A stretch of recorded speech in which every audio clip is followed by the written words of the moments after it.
Ta-da! All right, as usual, I'll pause real quick and get a, let me make sure I have my mute on over here. There we go. Actually, let's go here. Okay, so according to that computer, video looks good and audio is doing okay. So let's start there. I got my voice back. Finally got this cold out of my system. And been doing a lot of printing this week, and I actually sat down, and this is the kind of stuff that I usually do for my regular videos. I actually sat down and jotted down some of my notes, and like I said, I'm not big for scripts, but I'm big into doing the whole outline. This way, when I go into doing something or when I start to do a video, I kind of have a rough estimate of what I want to say and how I want to get there. So let's see who's in the chat buffer already. I see Brian G, yo. Yeah, you know, I saw that comment a second ago, and that prompted me to look on my phone over here. Up here in the balmy Orrington, Maine, we are currently at 5 degrees Fahrenheit. And yeah, so it looks like, let's see, it looks like tomorrow is going to be a high temperature of 17. And then we're going to rise to 20 degrees on Sunday and then go back to work at 24 degrees. So yeah, the joys of living up here in rural Maine. But as I tell my friends when they come visit, it's beautiful in the summer and spring and of course in fall. It's just you have to endure the, it seems like 13 months of winter to get there. So let's see, love to think, Pat. Yeah, this thing's huge, isn't it?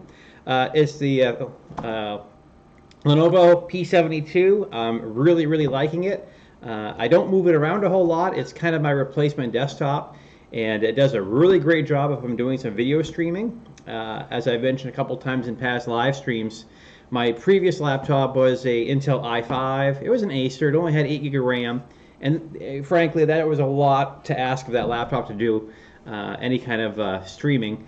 But I know that on the control panel here, where I'm streaming with multiple cameras and audio sources, right now I'm basically doing about 14% CPU load. I'm not dropping any frames, and the upload speed is good. Whereas before, the other laptop was literally at 50 to 60% CPU. You could hear the fans turning on. If you had your hands on the desk, you could feel the desk getting warm. So not the case with this big fella now. So definitely a worthwhile upgrade. Not a whole lot of fun to pay for, but it was a worthwhile upgrade. Let's see, Loa 52 tonight. You know, Caleb always wants to be that one guy we love to hate, so that's all right.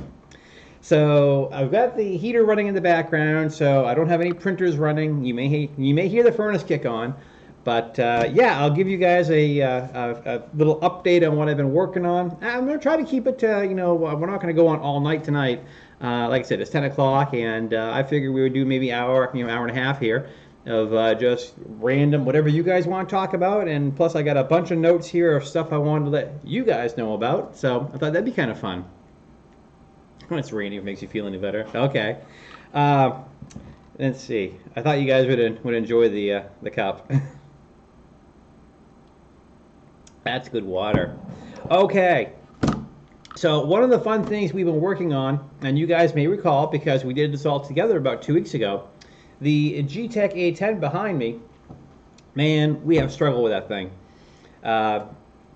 Well, I'm sorry, before I go on, let me say first of all, hello, my name is Paul. This is my channel where nerdy is cool. Essentially, huge into 3D printing, big into robot building. Over in the corner here, I moved him off camera a little bit. I got a full-size BB-8 that's under construction. R2-D2 is upstairs. I got the Batsuit Stormtrooper. You can probably see in the corner here, there's a few BB-8 domes here. I've been trying to print them lighter and lighter every time. But yeah, so anyway, this is my channel. And if you haven't done so already, hit the button in the corner. 2 things I'd like you to do. Give me a thumbs up. And if you're not a subscriber already, hit the button. Become one. I usually do a Friday night or a Saturday night, you know, live stream where I talk about what I'm working on, and then frequently we kind of go off the tracks. We talk about whatever you want to talk about. So so that's a lot of fun. I've learned a lot from you guys actually, so that's been great. And So anyway, the Geeetech has been, there's a Geeetech A10, and I got it back, I believe, in November, and out of the box, it's been an absolute nightmare. And for those of you that haven't witnessed all the fun we've been having, hey, we got a subscriber. I have the, oh, look at that, I got a corgi swimming in the water, corgi swimming in the water. All right, sorry. I found that very exciting. Thank you for subscribing. That's awesome. So the Geeetech, sweet. Have I had any experience with the Trent's My2Kit printer? I have not. I have never heard of that. And you're on the chat too. But we try to keep it fun. See, I join a lot of the live streams for a lot of the big channels, and frequently I'll type questions in there and they never notice what I'm typing because, of course, they have like 70 or 80 people in there. But after so many tries, I sometimes wonder, why am I watching their live streams? They never answer my questions. So I try to be a little bit different. Of course, with 6 viewers versus their 88, it's a little bit different, but I like to think I'm trying really hard. So the Geeetech A10 has been a nightmare since we got it out of the box. As you know, it is basically a knockoff of the Ender 3. Everything's a knockoff these days.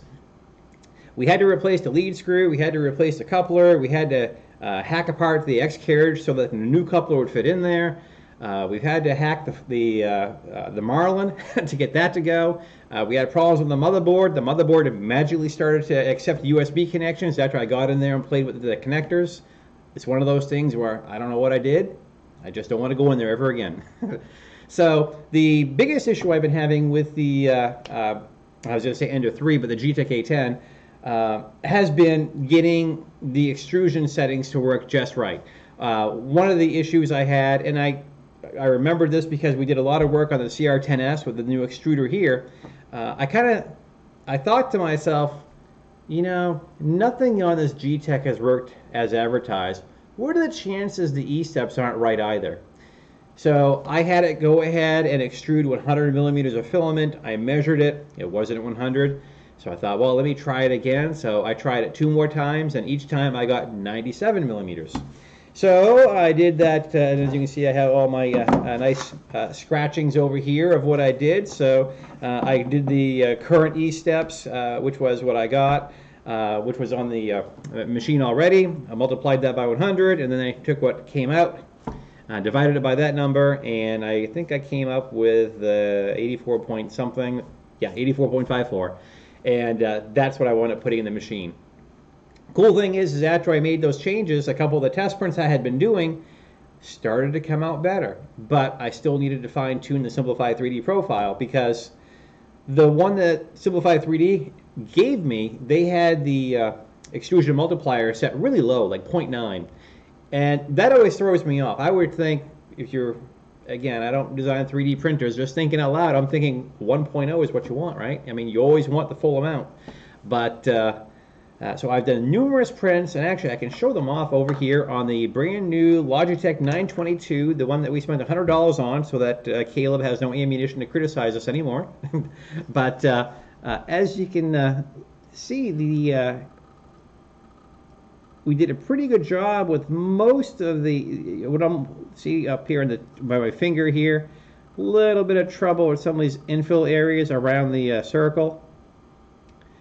But this is definitely an improvement because earlier in the week I had been doing these Scotty dog prints just because they didn't take so long, and several of those, if I hit the light just right, it'll focus much better.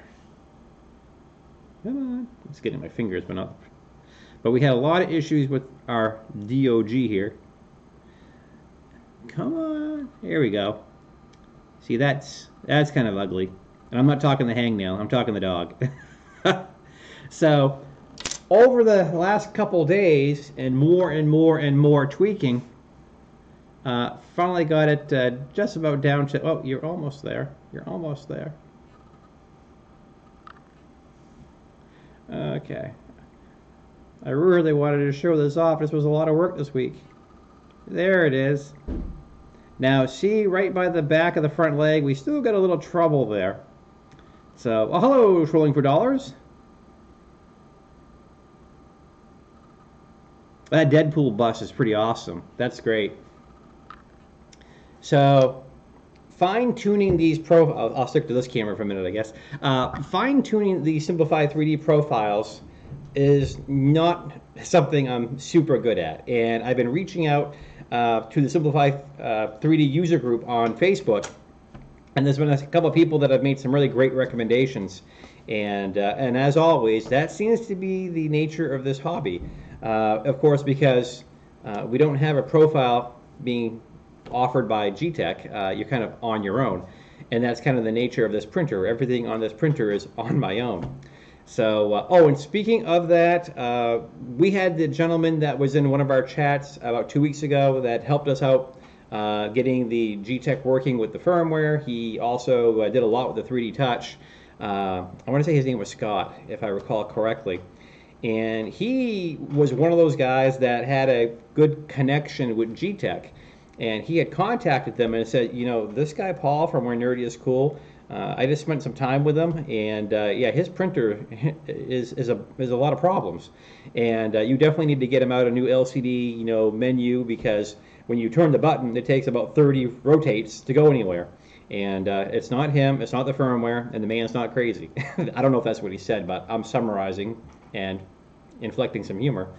So he mentioned that 2 weeks ago. So 2 weeks go by and I don't have any emails or tracking or anything like that going on. So I reached out to Emma Green, who's very active in the Geeetech group, and asked her, hey, can you let me know if I actually have that part on the way? Is there any kind of tracking or shipping information I can get? She said, I'll get right back to you. And then 3 days later, I followed up with her again. So I am stumped with the whole notion of customer service in in China. I don't know. I don't get it. I'd like to think it's a cultural difference. You know, I have just no idea. I mean, when they go to a restaurant and someone serves them something and it's the wrong dish and the waitress never comes back, is that cool? Do they just say, hey, you're lucky they served you? Because when I have a complaint with my Geeetech and I post on there and say, hey, I have an issue with this, they're saying, hey, you're lucky to get that for $200. They can't afford quality control. How dare you complain about this $200 printer? And I just kind of drum my fingers and go, but would you put up with that with an appliance or anything else? So anyway, so that's where we're at with the Geeetech.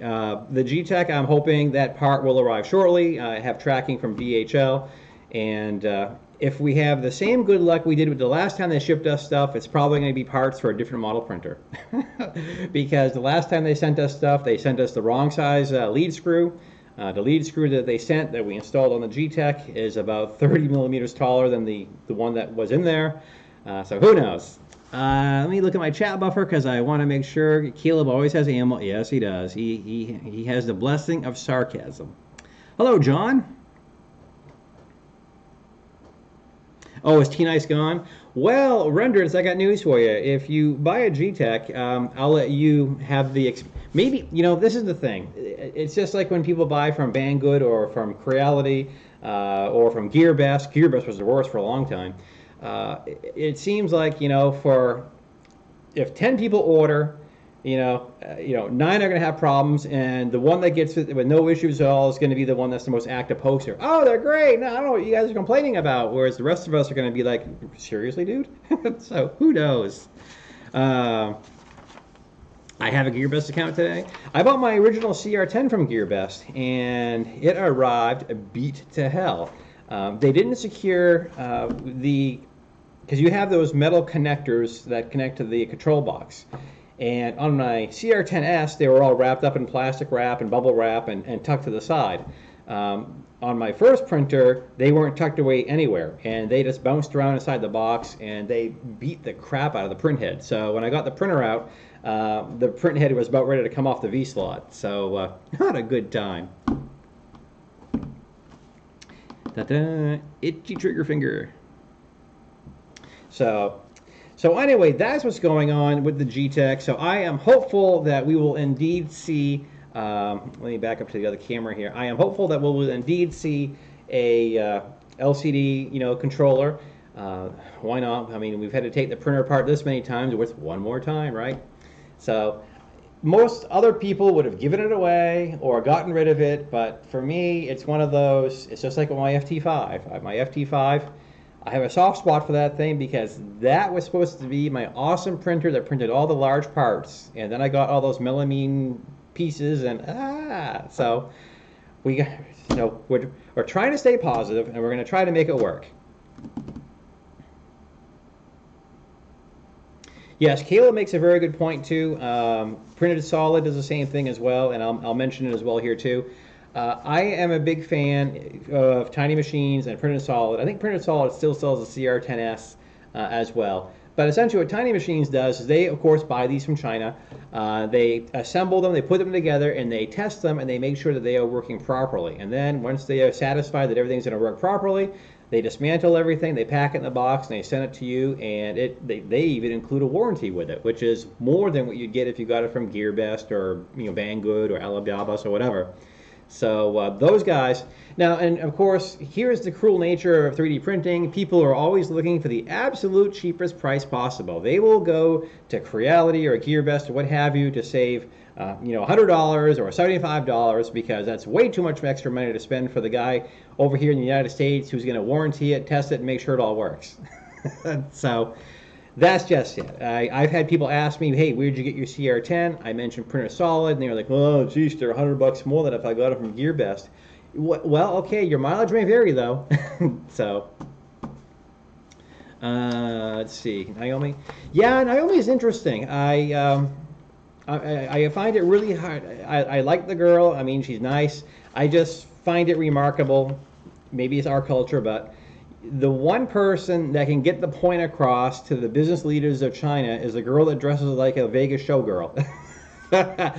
This is who is leading our crusade. I just like, but you know what? If she's making progress, and if she wants to wear 24-inch heels and walk around in mini shorts, and if she's able to rein them in and say, hey, this is not how it's done in the rest of the world, you need to shape up, well, hell, I think the girl deserves a Nobel. So, but there you go. So yeah, so that's the story of the Geeetech, and the next topic I wanted to bring up with you guys is we had done the Folger FTI3 Mega build, and that printer is off camera right now. That is another big printer. I have some updates for that as well too, but the live streams that I did during that build were way more popular than I expected. And John's mentioning, let's see, I'm trying to keep track of the chat. Get it, Prusa. Caleb, remind me to get back to that. So I already see you guys talking about the the F6 or the Folgertech FT6, and this came up in our last two live stream chats where you guys had said, Paul, you need to get hold of a Folgertech FT6 and do a live stream build of that. That would be awesome. And I was like, okay, that'll be great. I'll ask. And John Folger has been, I don't think he's had a day off since he announced the FT6 because right now he is trying so much to just keep up with all the orders he has right now. So what I'll do, let me go back to, let me go to this camera here because it's a little bit more fun. The other one's too spaced out, I think. And I don't know if you can get the reflection off my glasses or not, but so be it. So before I ramble on again, so you guys had asked about a live stream printer, and you guys had said I should, obviously follow up with John Folger and find out about getting an FT6 and finding out about, what kind of price break he'd give me, if any, and build one. And of course, we'd do just like we did with the live stream for the FTI3. Every evening we'd crack open and we'd spend 2 or 3 hours on it and build away, and that was a lot of fun. So I did hear back from John Folger finally. Say that 5 times fast. I did hear back from John Folger finally. John Folger finally. Anyway. And I just asked him, I said, hey, what would it take to get hold of an FT6? I know you're backed up. I know you have a lot of people that want these right now. And he's like, well, which one would you want? And I was like, well, I want the loaded one, of course. I want the 7-inch screen. I want the dual extruders. I mean, let's do it up. And he's like, all right, I'm busy for the next couple days, but I'll send you an invoice and we'll give you a little price break. Okay. So I got that invoice on Wednesday, and wow. I mean, that printer full retail is $799, and he did give us a very good discount. But unfortunately, where Nerdy is Cool doesn't generate that much revenue. We do make about $100 a month, actually a little bit more lately on YouTube from the AdSense and the live streams that we do and a couple of the contributions that people have made. And then the Amazon affiliate links we have, because I've in the past I've talked about camera equipment or printer parts and pieces, and so we have affiliate links out there, and when people use those, we get a small commission for those. So the channel in general makes a little bit of money, and it basically covers that great big wall of filament you guys saw over there. So if we indeed want to get hold of an FT6 to build, it's going to be expensive. Those of you who are willing to chip in, contribute, donate, whatever, by all means, feel free. I'm not authorized to say how much of a discount we got on the printer. That wouldn't be fair to others who are trying to get one for a break, but he definitely gave us an awesome price. And yeah, it's a huge printer. I think it would literally fill this desk. I mean, I think we would be hard pressed to fit it horizontally on the desk. So it's an amazing piece of tech that he's built, and there's a few people that have gotten it put together. It looks amazing, and they're getting a really great print. As a matter of fact, I don't think there's any 3D printer out there for the hobby market or for that price point. There are obviously taller printers, but I don't think there are wider printers. I don't remember the exact dimensions off the top of my head. I'd have to pull it up on the website real quick, but it's a beast. So that said, I would love to have one, but Paul right now is is paying off Christmas right now, so it's going to take me a little while to get there. So I know you guys have asked about, hey, when are you going to get one? When are you going to get one? Boy, as soon as I can swing it, I'll do it. Now, to make things even more interesting and more fun, last week we talked about Geeetech, and I said it properly, 330 by 330 by 400. I don't think I think it's bigger than that. Yeah, and let me, you know what? I got a bookmark over here. Dun, dun, dun. Let's see. I will tell you guys, I will share. And this way, if any of our viewers who have not seen this behemoth of a printer, what we can do is I will share it on the screen here. And so essentially, just to give you an idea, so we said, we want it loaded, really loaded. So I'm sorry, it's higher than that. So it's $819. So there you go. And the print area. Oh, who got it? Who got it? Renderance got it. Yep. Well, how about that? I like to involve my audience. So Renderance, for the next 30 minutes, you are the smartest person in my conference. You're the smartest person in my chat. The smartest person in my channel. The clock is ticking. Savor it. So anyway, yeah, so this is the FT6, and as you can see in the picture, it is pretty ginormous if you want to print wide things. What amazes me about this printer, and I was talking to, actually I've had a lot of really good conversations with John Folger over the last couple days. One Z motor is lifting this up and down.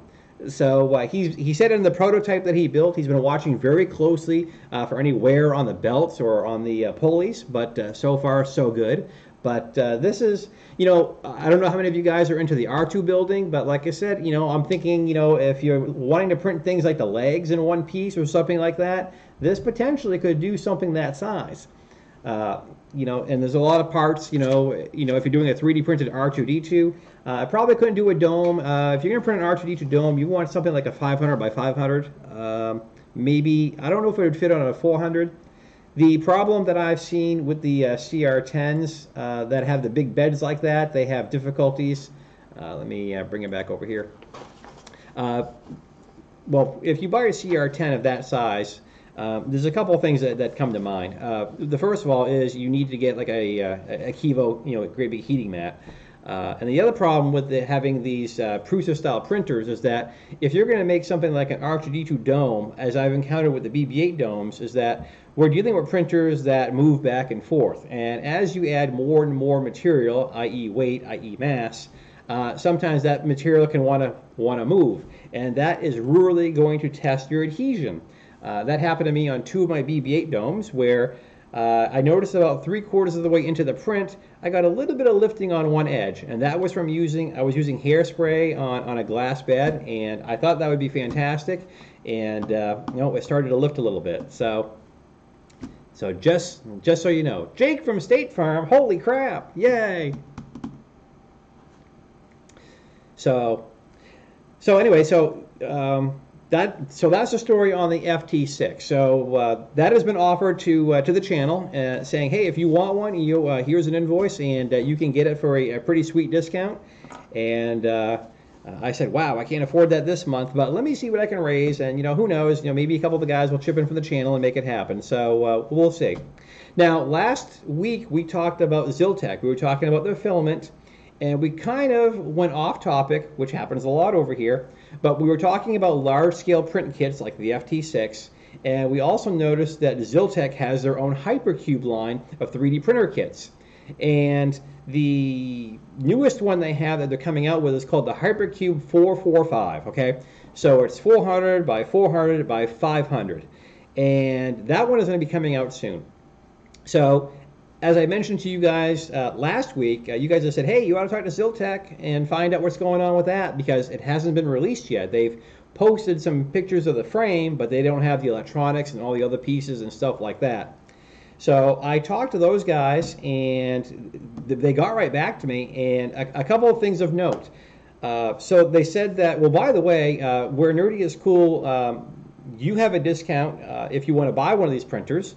And we'll get back to you in a couple days on pricing. But just so you're aware, where Nerdy is cool as a channel has a 15% discount too.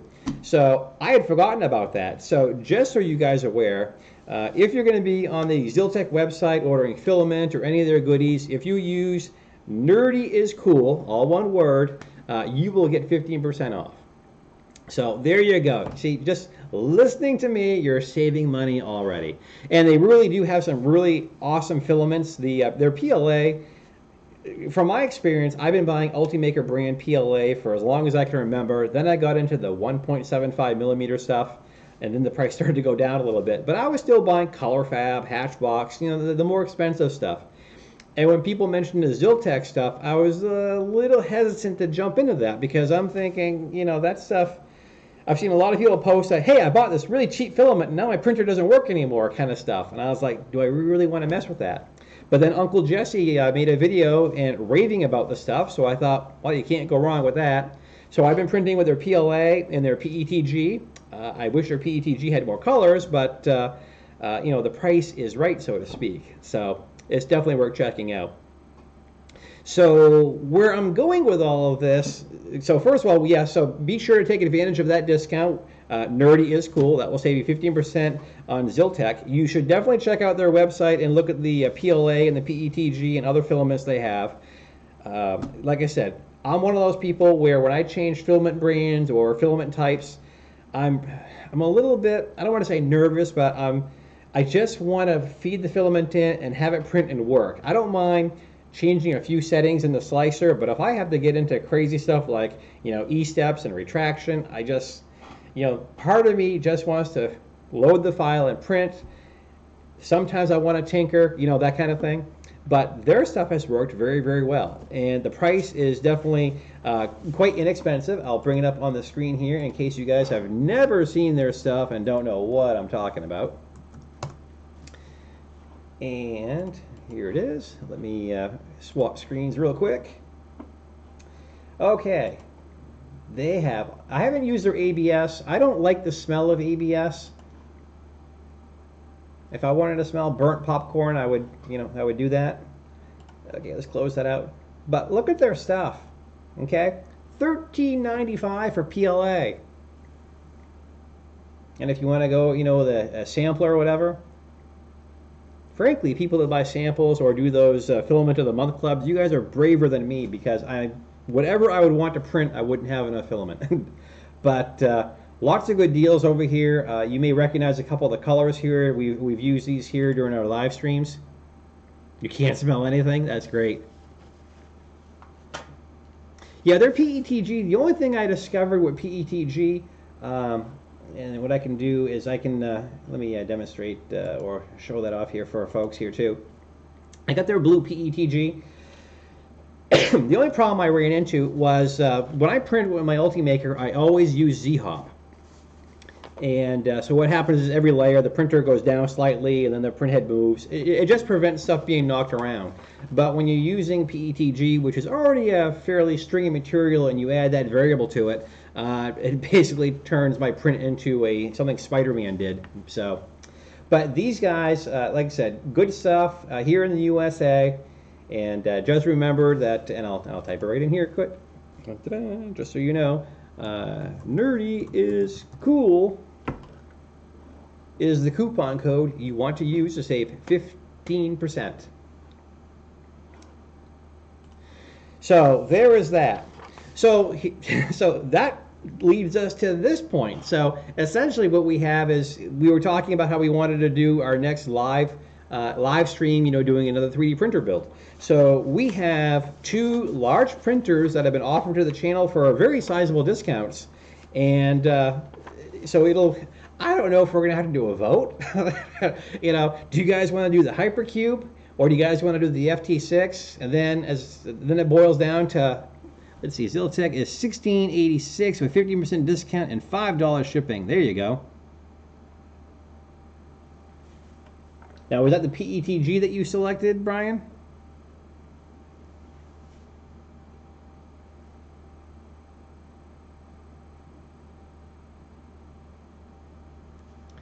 Well, I hear what you're saying about the Z-Hop, Jake.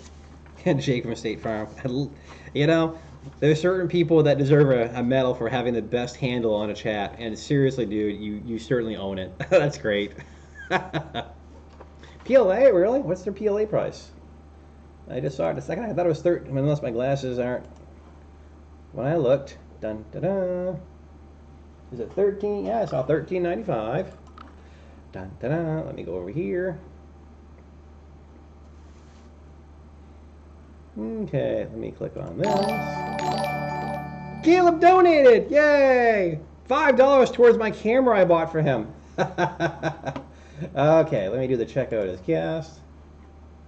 Oh, I have to fill all this crap out before I do all this.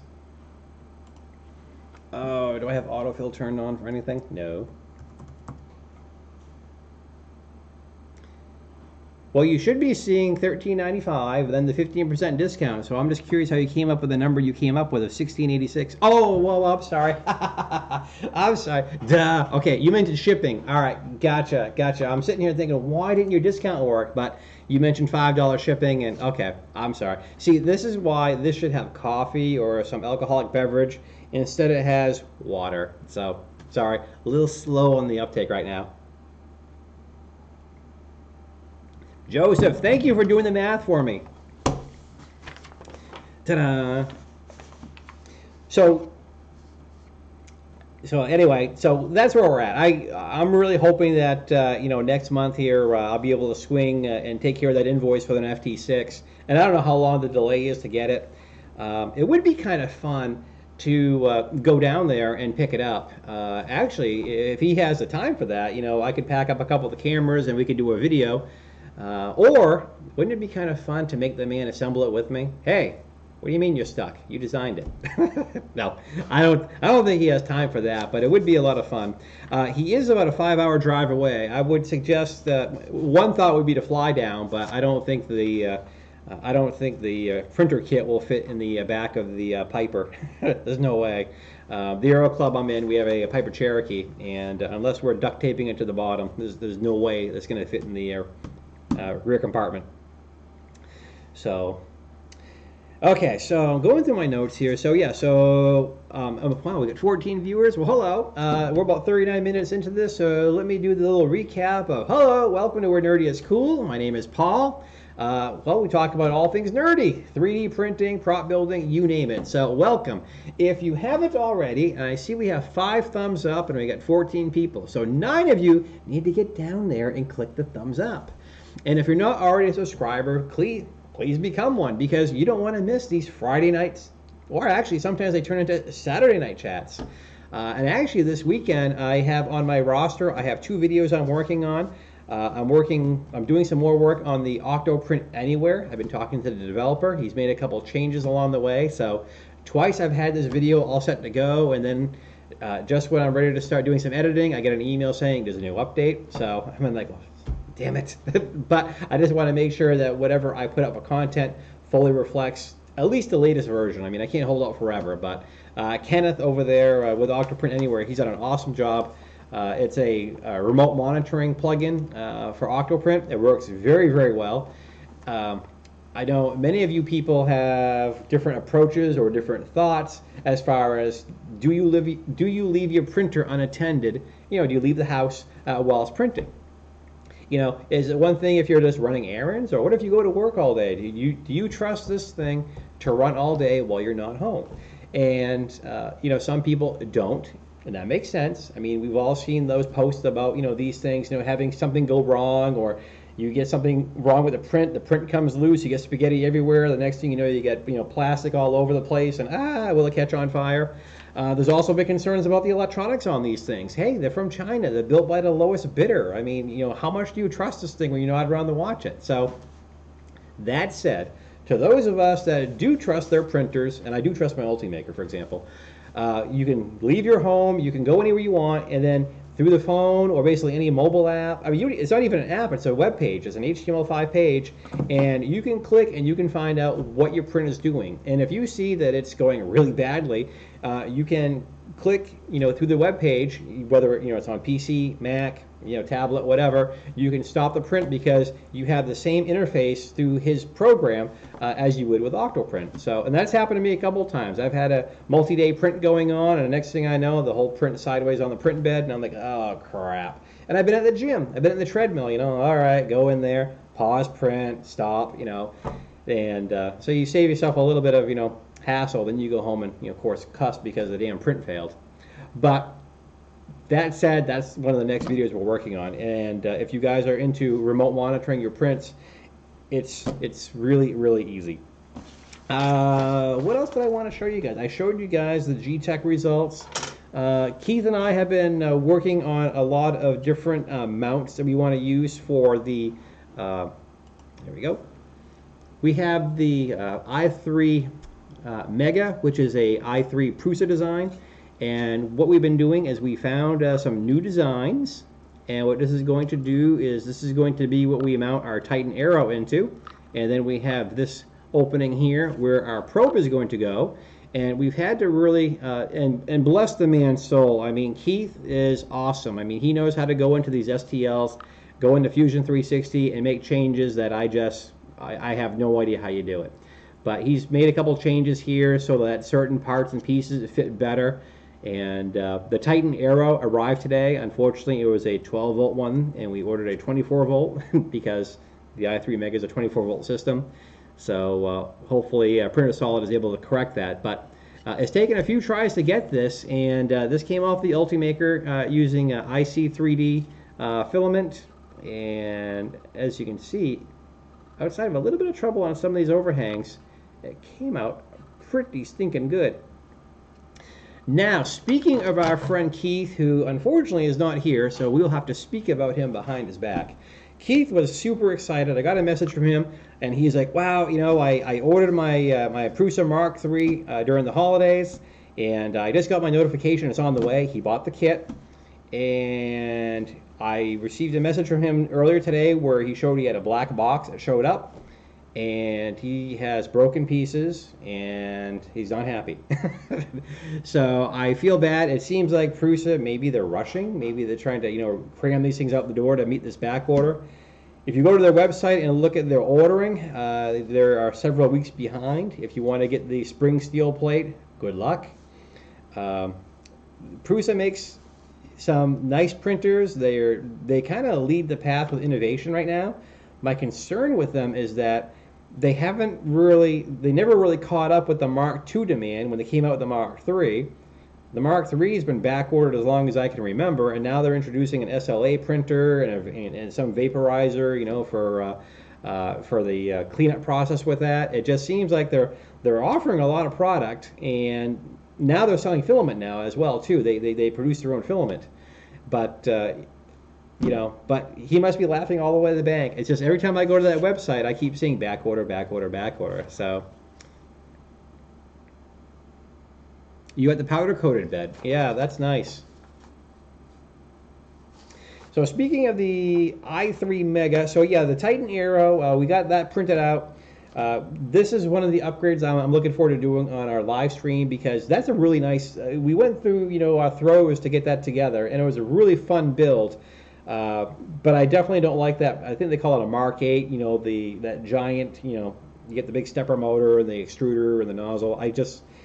And there's no part cooling fan built into it. And I know I'm going to get into a debate with the world again about, part cooling fans. I have 2 people that give me all kinds of crap online saying 3D printers don't need part cooling fans.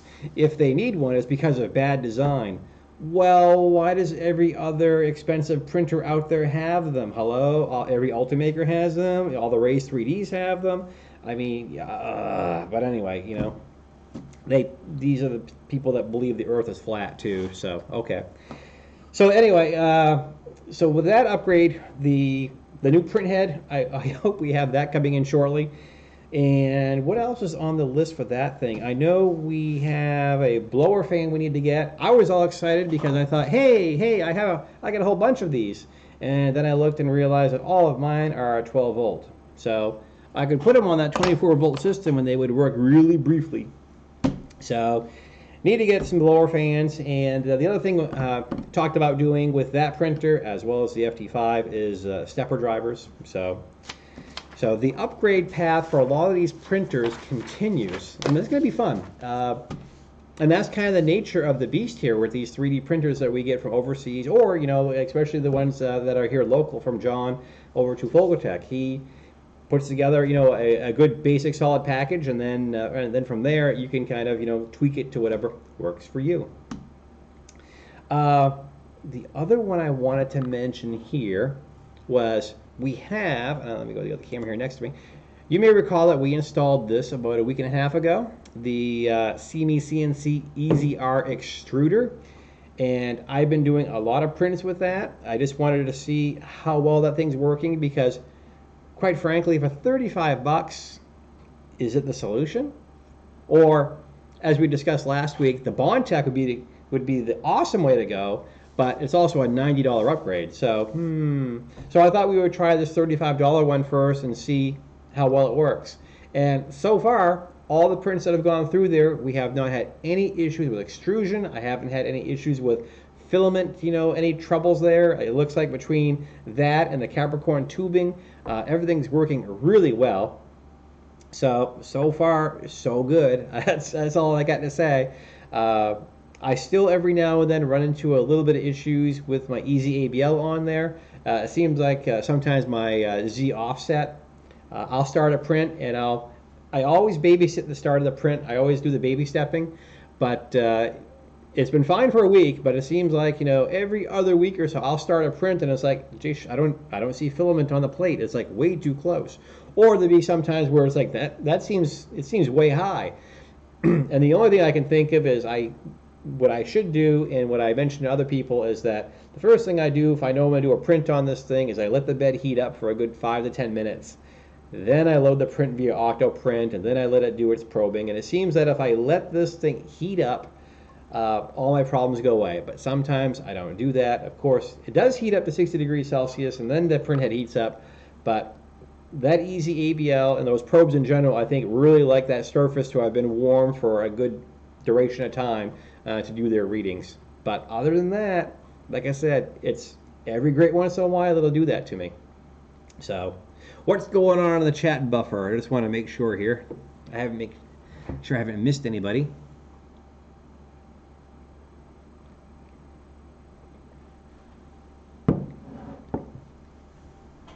Oh yeah, it reminds me, I wrote down something here, jotted down something, let's see. John is the genius of the channel here for another 9 minutes. I hope you've enjoyed your time. Just add a resistor, you ask. Well, let me, let's see. Did I miss a message? I didn't see your message come across when I was talking, so I don't know if you mentioned the resistor for the CR10S or not. Yes, yes, that's that's like all major appliances and everything else, especially vehicles. Cars have a way of sensing when you have extra money. Yeah, yeah, you'll be sitting there and thinking that, oh, you know what, this month is going pretty well, everything's working out pretty well, and then all of a sudden, bang, strut's gone, tire's gone, or what have you. Uh, so I already mentioned the FT5. I can't wait to work on that. I'm really looking forward to installing those pieces, those new 713 Maker ones. Don't forget the printers. No, let's see, renderings. Oh, not at all. Nice. Yeah, the FT5. I'm really looking forward to that. I just need to be able to get the Kivo heated mat, and I know I need a solid state relay. What else did we talk about? Oh, like a lot of the Fogotech printers and a lot of these Chinese ones, the power supply should be upgraded as well too. So see how the shopping, see how the budget for this channel just gets blown away. I'll be down here and going, I should work on that one, I should work on this one, but power supply, this, and well, $200 gone. Then the next printer, well, $300 gone. So yeah, it goes quick. So. I try to stay within my personal budget, and the YouTube and Amazon income helps out a little bit, but this is what happens when you have an expensive hobby. I mean, let's face it, this is better than having a boat, an airplane. The motorcycle is gone, so I can't blame the motorcycle. The other upgrade that's going to be really interesting, and I'm looking forward to your feedback on this as well too, is the TiVo Tornado. I haven't done a whole lot with it because my first experience with it wasn't a good time. And it's largely sat in the corner because I've just been, for lack of a better word, pissed at it. We got it together. We did a few test prints. We got that damn surface off the print bed. And then I wanted to do an easy ABL upgrade to that printer. So when I unscrewed the screws and tried to feed in the solid spacers, the bed shattered on me. So good time that was. Tim at TH3D sent me it's that ceramic glass, whatever it is, a replacement bed for that. So I have that available to replace. And he also sent me, he had made some aluminum versions of that. And a friend of mine had provided the data for it. And it turns out that the data was screwed up. So the holes don't line up. And it's not one of those situations where I can take the old bed, lay it on top of this aluminum, and just drill new holes, because unfortunately those holes would overlap and it would just be a mess to ever work with. But so that printer, and let's be honest, I mean, quite frankly, it's a CR10, okay? It just has a way better extruder, it's 24 volts, and the head heats up like crazy. So what will be fun about that is, the first thing we want to do with the TiVo Tornado is, and of course it's one of the green machines, is we know that they have troubles with the drivers. The drivers in the TiVo Tornado, you get the salmon skin effect. When you're looking at the print, you look at it in the light and you can see a significant pattern because the drivers suck. And that motherboard, the drivers are soldered to the motherboard.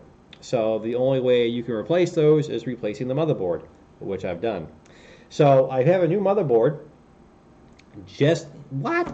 Joseph, you're leaving already? These guys used to stay up all night. Now, geez, got to catch the evening news and go to bed. Be that way.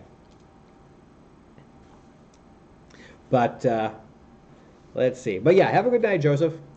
But the TiVo, that I have the motherboard. Geez, it seems like I'm buying drivers for every printer, come to think of it. Because I would use the 2208s for the XYZ and the LV8279, I think, for the extruder. So it looks like I need to buy 3, 6, 9, yeah, 9 2208s and 3 LV8279s. Wow. Now the catch is I know Phil Extruder. Oh, you're building an FT6? Wow. Oh, you have the same shirt? Cool. Nerd power. Yeah, I'll come back to what we were talking about with the FT6 here for those that have joined late. I'm just talking about a couple of the printers here that are in the queue here for upgrades.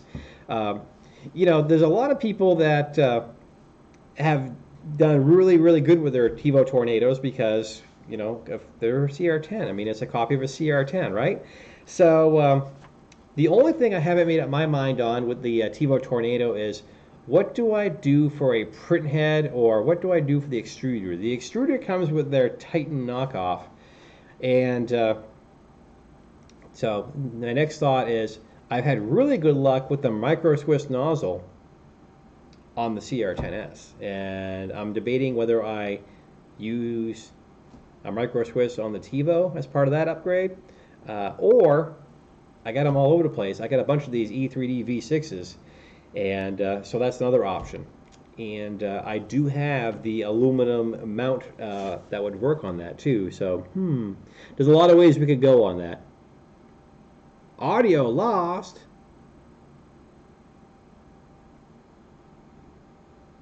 You lost audio?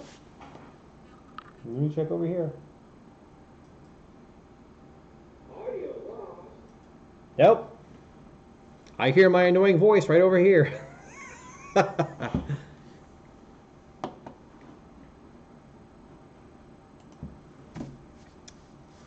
Well, John, I hope it comes back. I'll say, you know, okay.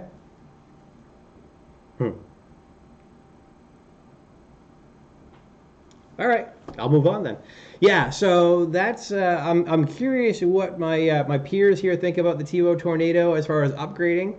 Like I said, it's fun to have all these printers, you know, over here and ready to go. I mean, technically, the TiVo, if I really needed to print a bunch of stuff out, I could slap it together and off it goes. Oh, your keyboard? I'm sorry, John. Quick, everybody, let's talk about them. No, I wouldn't do that. And then the last printer in the stack of stuff is the original CR10 that I got from GearBest. And that's the one that I printed out all these BB-8 domes. I did about, I think I printed 6 domes on it, the dome skirt, and it's been a very solid printer. And one of the things that became available not long after that printer came out was the dual Z-axis upgrade. And then a few months after that was when the CR10S came out, they introduced that new motherboard, and I bought the electronic upgrade to that printer, so or to that level. So basically, if I want to turn that CR10 into a CR10S, I got the electronics, I got the second lead screw. I basically have everything I need to do it. I just have to sit down and do it. But the question is, just like with the TiVo Tornado, is right now it still has the stock extruder and the stock nozzle, hot end rather. So my thought is, well, since this thing has the Easy R extruder and a Micro Swiss, what if we took that, made it a CR10S, and what if we put a Micro Swiss in there and matched it up with a Bondtech? That would be a nice comparison between the two, right? So one of the thoughts I'm playing with on that. And did he get his audio fixed? Nope. Okay. Now, another fun topic. It was mentioned on Facebook, and I think Caleb is among those people that asked about this as well too. People wanted to know about R2D2. What's going on with R2D2? So this time of year, when the front yard is full of snow and everything is frozen, I decline all the requests I get for R2D2 because the only way I can get that droid out of the house is via the front door, and the front door, of course, there's no walkway. It's all it's lawn. So unless that is cleared out, I don't have the means to get R2 out because the side entrance is not wide enough to get R2 out, unless I take the fella apart, and that is definitely not the preferred way to do it. So this is the time of year where generally, if I have any major upgrades to R2, where I would do them. And one of the things that I need to do, and it's interesting because I know that Caleb and a couple others had been asking or seeking feedback on how they did the skins on their R2D2, because with R2, the aluminum skins are 2 layers, and some people glue them together, and some people use very high bond tape. It's made by 3M, and it's what they use when detailing cars. They even use it on airplanes. And that's how they, it's a very powerful tape. It's very pressure sensitive. I said something. How's that? and it works really, really well. The challenge with the R2-D2 skins, and I'll demonstrate here.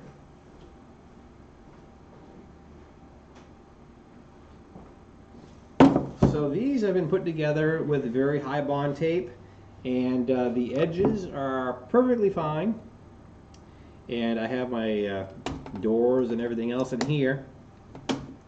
And then on the back you can see that there's all the, I got the JB weld, keeping the inner parts, because what they do is they laser cut, and what I did is I sealed that up because I didn't want them to pop out. And that's how the skins go together. Now the challenge is, as you can imagine, is you have something that is curved, okay? So when you are gluing this together, or in the case with the very, very high bond tape, VHB, it's hard to get clamps everywhere. And one of the things that I found was if you have a round trash barrel, you know, you lay it on top of that, and then you have a little bit of better effort, you know, getting, you know, putting a couple of weights on top or things like that. But what I did is I used that trash barrel, and I also used a wallpaper seam roller, and I would roll on these guys and just make sure that there was a lot of pressure, because the secret with this tape is it's pressure sensitive. So it's not the kind of thing where if you just slap it together, it's just, you know, very high bond tape is pressure sensitive. So it's not the kind of tape where you just stick it together and hope for the best. No, I mean, you got to clamp it, or, you know, as I did, you know, use a roller on it. So the other thing that's happened to my R2 over the years is that the back hatch it comes off the back, and that's how I can access inside of R2 and get at the electronics, charge the batteries, and things like that. And after 9 years of that back panel, you know, coming off and on, the edges have started to fail. So I either need to get hold of a new set of skins and make a replacement door, or replace the whole rear skin, or something like that. So that's one of the things facing me before springtime. I need to definitely make that repair to R2. The other thing with my R2-D2 is I'm using SLA batteries, okay, and sealed lead acid. And I am using 12-volt batteries. I'm using 3 of them. Each one is 18 amps. So I have 2 of them that are in series together, so that I have 12 volts but double the amperage. And those go to my foot motors inside R2, because the droid weighs 210 pounds, so you need the more powerful motors. So the NPC 2212s are 1/4 horsepower. They are gear reduced through the foot drive, but the batteries are 9 years old. And as you can imagine, just like your car battery, after 5 or 6 years, you know, those batteries get pretty tired.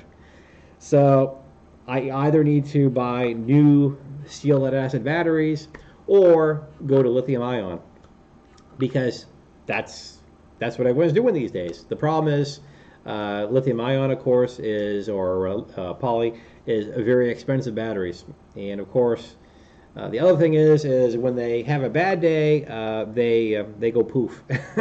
And if they're sealed inside of an aluminum trash can, rolling around, making noises, that could be ugly.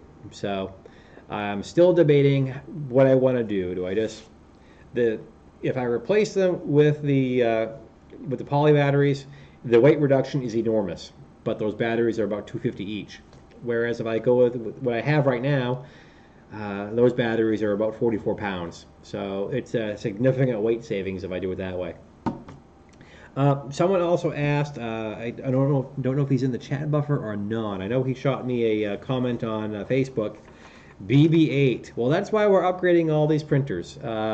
We really want to start cranking out some of these BB-8 pieces, and I've only got 2 or 3 of the outer shell pieces, and I need to chat with James or a few other people I know that have completed our BB-8s, because I know that PLA over time can get a bit on the brittle side and change and alter itself.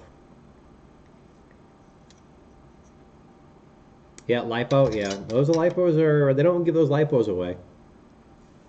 So I'm still on the fence as far as what material to use for the pieces for BB-8. I've heard people say, well, PETG would be the way I would go if I did it over again.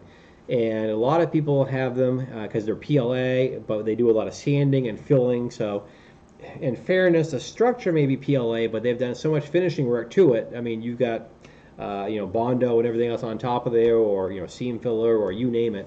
I would think that would strengthen the PLA so that it has a good life. But I'm curious to see how some of these guys that have built their BB-8s and done a lot of cons and done a lot of driving with them, how that material is held up. I think there's a couple folks out there that still use ABS, and I think they're having the best luck. But so there you go. So that's where I'm at as far as BB-8. I am sorry. And the other thing I've been doing too is, like I said, I have one of the light domes, but I still want to try to get I want to do a different print. I want to change a few parameters. The secret, I guess, to BB-8 being happy is the dome being as light as possible. So I'd like to see if I can make another one a little bit lighter. Fire bricks to make a small fire. PETG, yeah.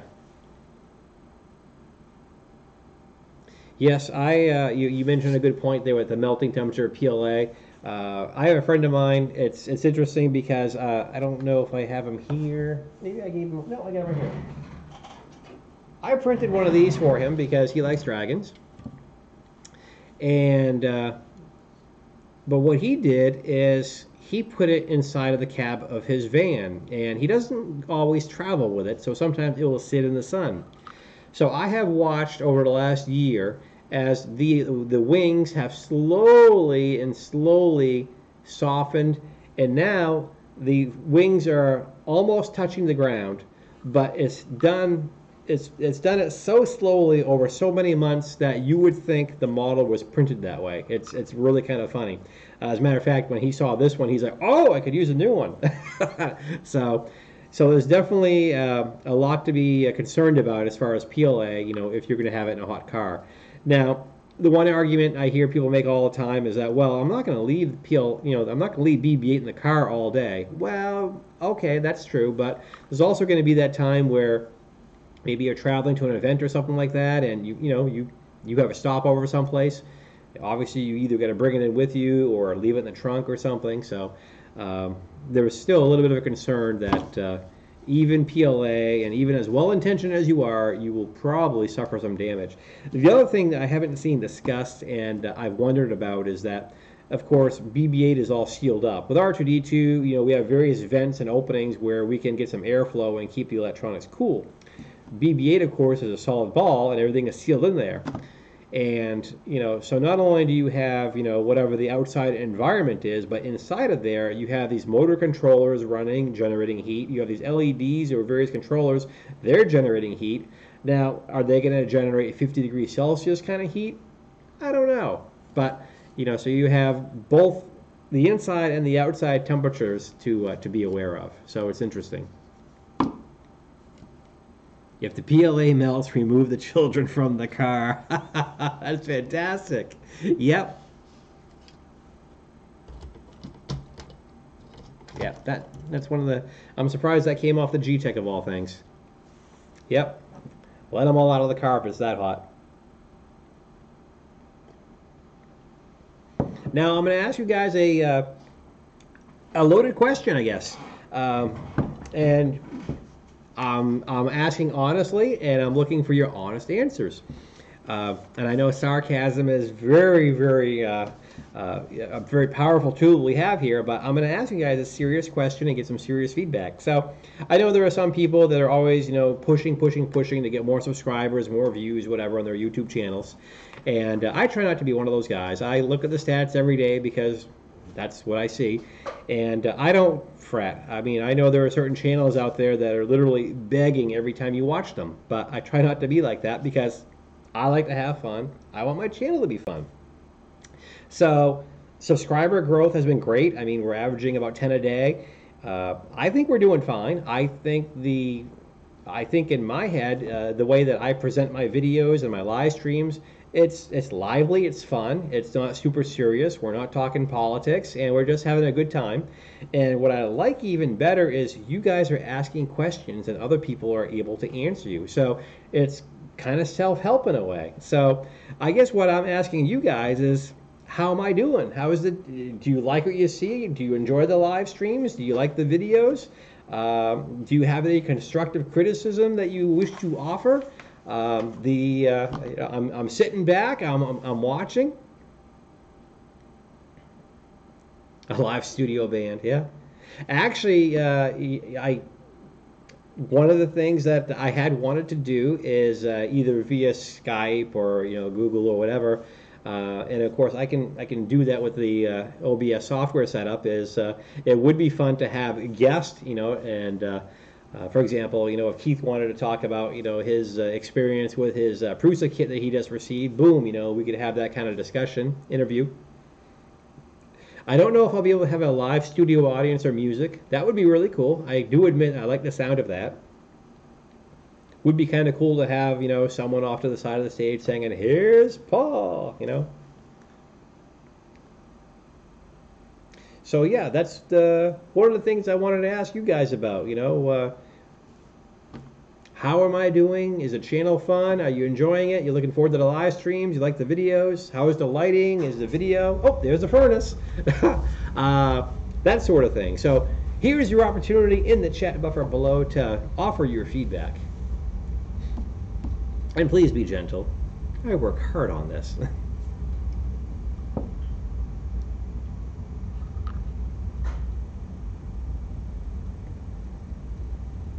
Just it kind of dawned on me that I'm asking you guys for your feedback, and I want you to be honest, and I'm waving around a Darth Vader cup like I'm going to give you the Vader choke. I might be sending a mixed message here. You will like it, and you will watch it.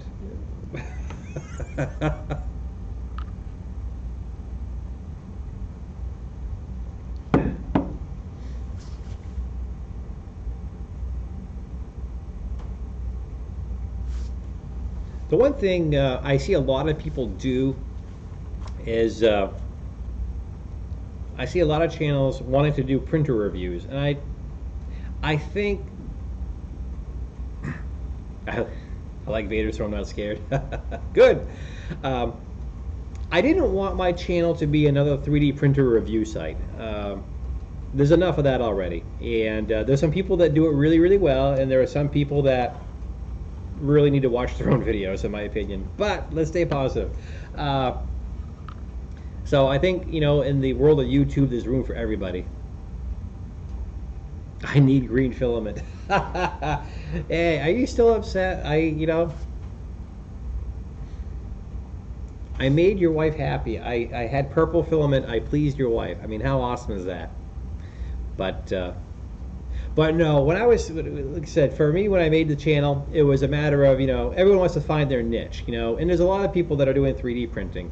There's not a lot of people that do R2 building. There's not a lot of people that make Batman suits. There's a fair amount of people that are into, stormtrooper building, but, I thought it'd be a good time, or I thought the common thing you hear if you do a lot of research on, how people make successful YouTube channels is they focus on their niche. And so the things that I'm doing, talking about my getting back into aviation videos, talking about, the videos I have on the various things I've done to R2-D2, the various things I've done on my bat suit, the professionals would tell you, no, you need to stick to 3D printing and 3D printing only. I don't think that's right. I think, where nerdy is cool is kind of a catch-all for, all the fun things that are nerdy. So I've been going that way, and it seems to be, I don't want to brag, but I mean, I think it's been modestly successful. I mean, we're definitely making some big gains. A couple of the channels that I follow, they weren't big channels, but I enjoy their content, and I've kind of climbed past them in the subscriber count and views, so that's kind of cool. But no, like I said, the floor is open. I'm watching the chat buffer, and I would definitely love your feedback. And if you can't think of it right now, when I post the replay of this, feel free to do so in the comment section. I'm sorry, the camera over here. I keep wanting to talk to that one. In the comment section below, give me your feedback. Let me know what you think.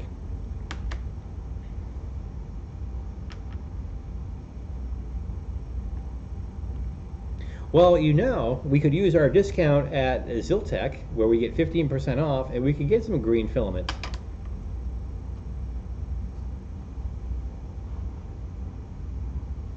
So, let's see.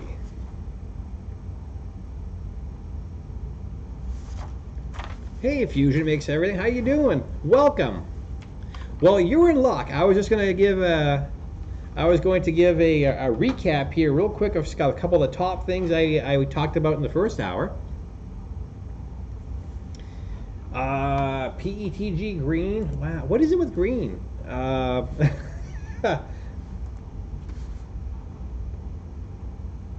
don't know. That's the beautiful thing about my live streams. We are quickly and easily derailed. We were about ready to talk about something else, and then you blurted out a topic, and I went total scroll mode. There you go. There's a green.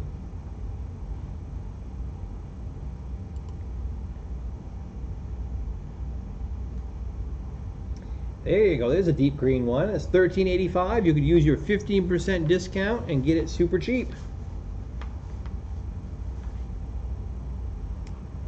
Yeah, I have that light blue as well too. Actually, I think I have that blue in PETG. I got this dark blue. The other thing I did is I went with a couple of their metallics. This is the one that's currently loaded in the... it's out of stock again? Okay. This is the Uncle Jesse one. Dark silver, and if you're in case you're wondering how that looks, it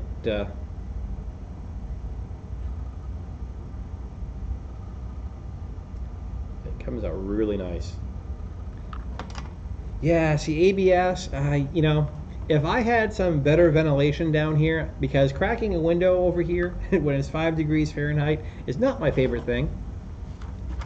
Polycarbonate can be stringy and can be difficult, and the bed needs to be really, really hot. I can print it on the Ultimaker, and it takes it quite a while to get to 110 degrees, but it can do it.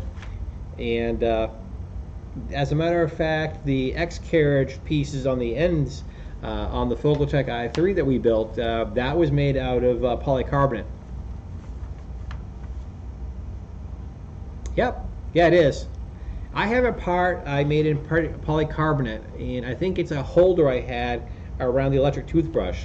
And I've had that for a year and a half, and it just broke the other day. It fell off the countertop, and the fact that it survived all those years, going under the hot water, being cleaned off, and stuff like that, speaks highly of it. Okay, so what I want to do is, like I said, I know we had a couple of people that had joined late here, and I just want to kind of skim over the, I guess, the stuff that we talked about earlier. For some of you, this will be a rerun, but that's okay. You can chime in because you may have thought of questions you didn't have before. So what I did is, well, first of all, hello, I'm Paul. Welcome to Where Nerdy Is Cool. I see we have 10 thumbs up. We got 12 people in here, so come on, guys, go ahead. I'm sorry, wrong camera. Down there, give it a thumbs up, and if you're not a subscriber, become one. You don't want to miss these live streams, or any of my videos for that matter. Real quickly, because we did this on all the live streams, the Geeetech is still being a pain in the ass. I discovered, and I got a couple test prints where those test prints came out, and I just noticed that they were coming out pretty darn awful. Let me see if I can hold still or get the light just right here. Come on. I bought this camera just for Caleb, so there it is. So as you can see, this had a lot of issues, okay?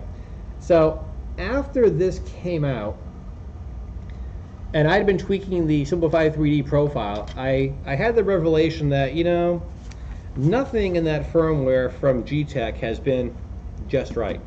So I went through and I did the E-steps. So what I did is I had the printer, I unhooked, I took the filament out, I fed it only into the extruder, I didn't have it going to the hot end, And I had it extrude 100 millimeters of filament. It only produced 97. I did it 3 more times, got 97 every time. So I recalculated the E-steps and entered that into the printer. And now it is extruding 100 millimeters of filament. And the prints have improved since then. So now we're at the point where, okay, so now we know the extruder is properly calibrated. Now we just have to fine tune the profile. Now recall that Geeetech doesn't provide you with a profile. I didn't see one for Cura, and I didn't see one for Simplify 3D, but Simplify 3D did provide me with theirs, and as best I can tell, it's their best guess, to be honest with you.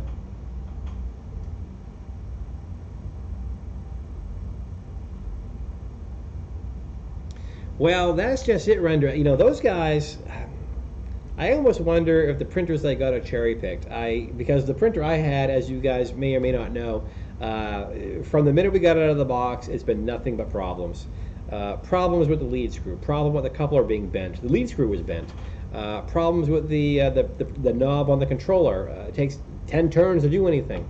Bad encoder. Then we also discovered that when we were doing our first prints, we were getting a big bulge at the bottom, and that was because of the problem with the lead screw, and it was also a problem with the eccentric nut, where the one that's adjustable, where it holds, it makes pressure against the vertical part of the frame, that was on way too tight.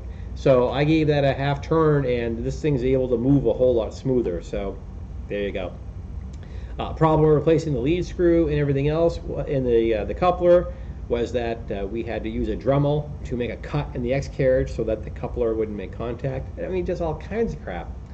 So that said, I've been doing a lot of work with Simplify 3D's profile, and I think I've almost got it nailed down.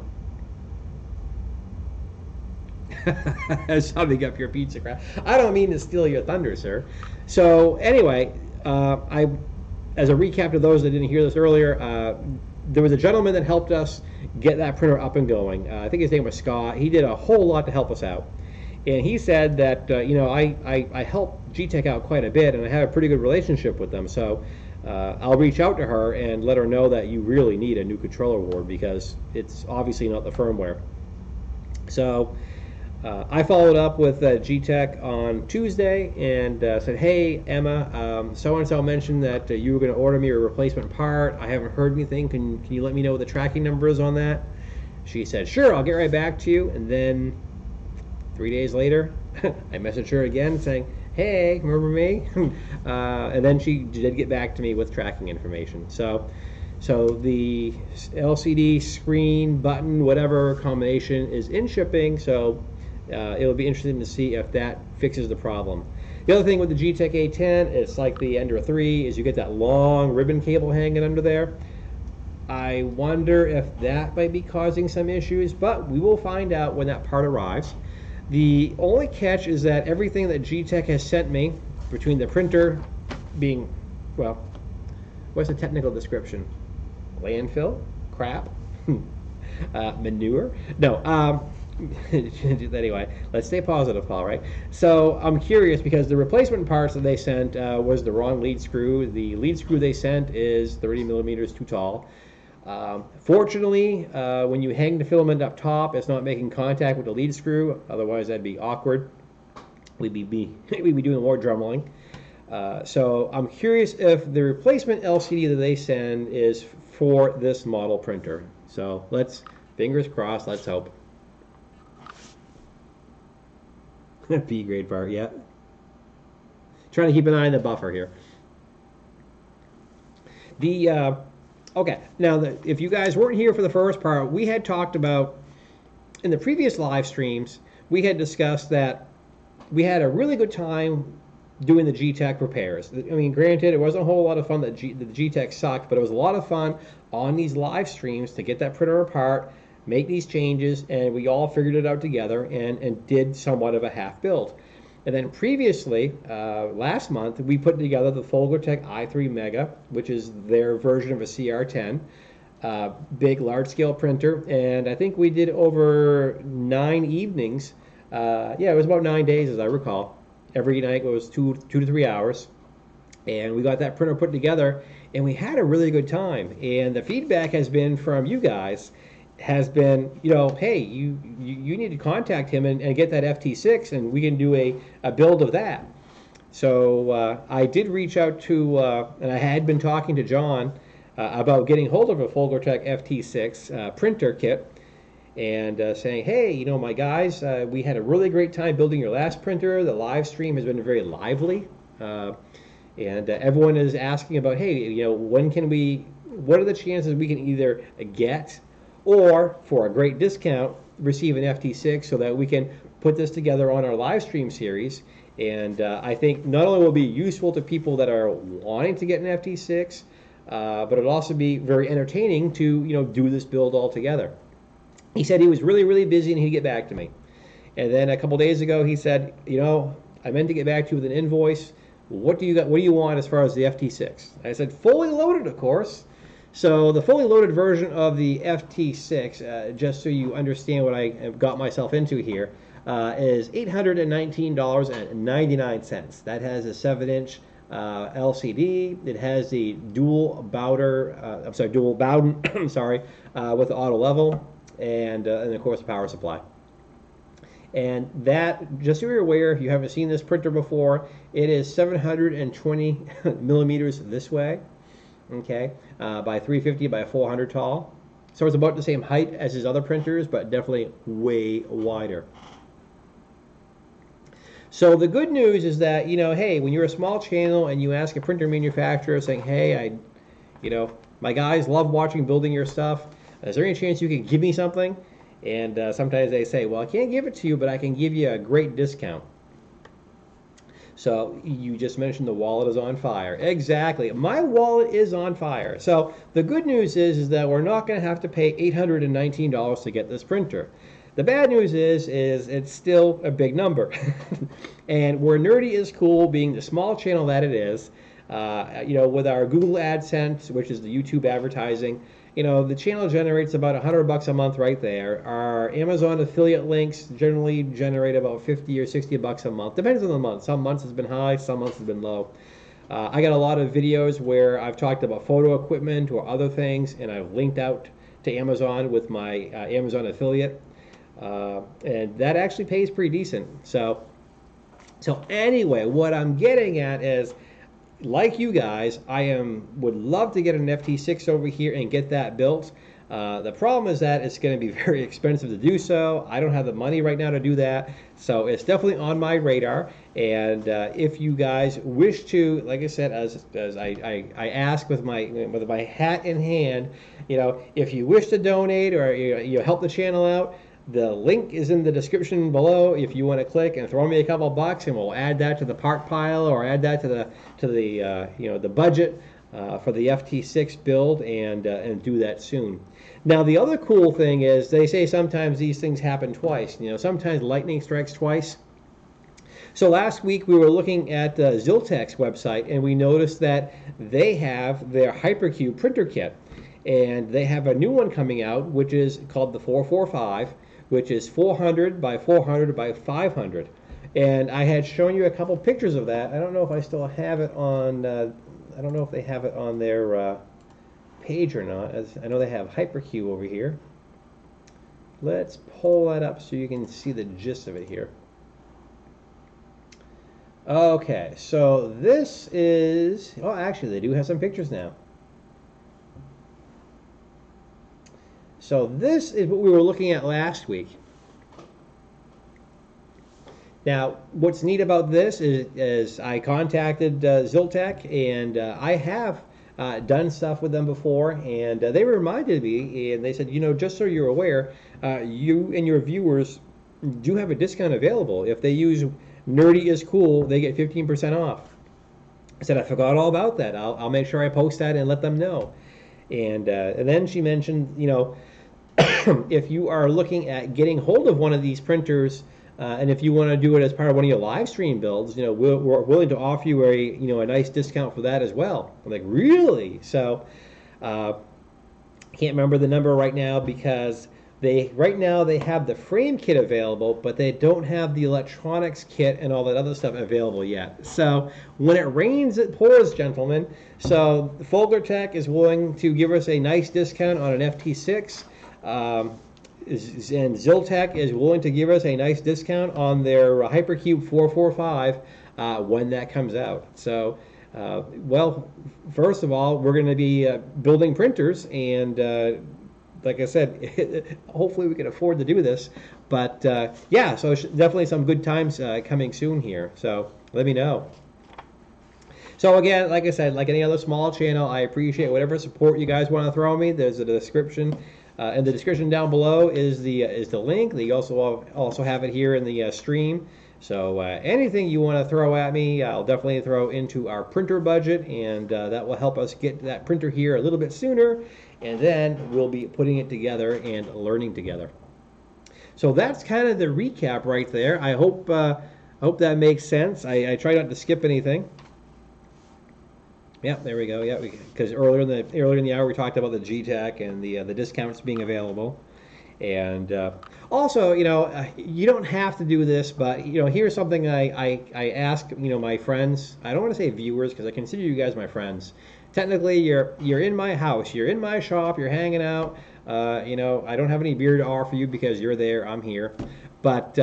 What I'd say is that, you know, if you're going to use the discount code, if you're going to be buying anything from Ziltech and using their discount, you know, if they have said something in the comment section, be sure to say, hey, thank you for supporting Where Nerdy is Cool, or anything like that. You know, let them know that you know, obviously you found the discount, and you thank them for their generosity, because they're a small company, and I definitely I'm a big fan of small business, and especially businesses here in the United States. And definitely want to make sure that you know, we say thank you. Let's see, have I missed anything in the buffer? You want a 3D print at home?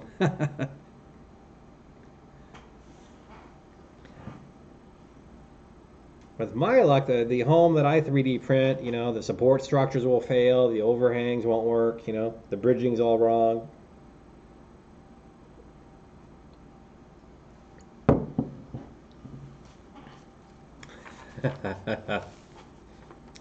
And then, like I said, if you chimed in late in the hour, yeah, no cats this time.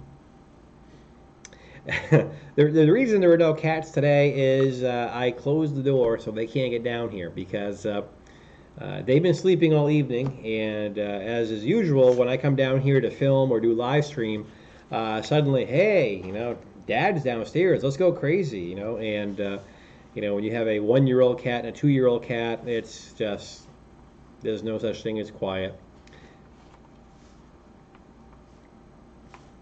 And the other thing I was asking for too is I thoroughly enjoy doing the channel. I've been having an awesome time. I see a lot of people get burnt out or whatever because they're trying to do, they're forcing themselves to do videos, and you can just tell it just comes across that way. The live streams are proving to be a lot of fun. So my question to you was, hey, you know, how's the channel working for you? Do you like the content? I mean, I'm looking for constructive criticism if you have it.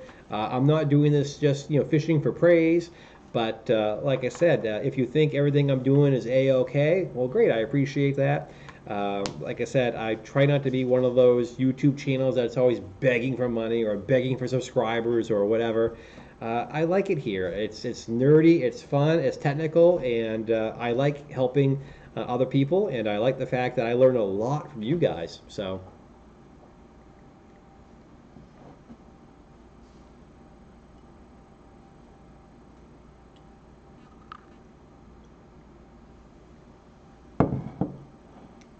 Yeah, my cats are, they rule the house, and they know it.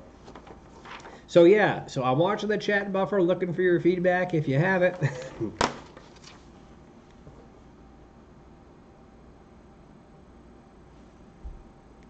Yeah, the one thing I'm having trouble with one cat is she's my jumper, and you know, I wish I could wall this area of the basement up, because I can tell she gets up here because I see stuff on the floor in the morning. She gets up on the workbench. She comes upstairs full of, pieces of aluminum. So I was like, So,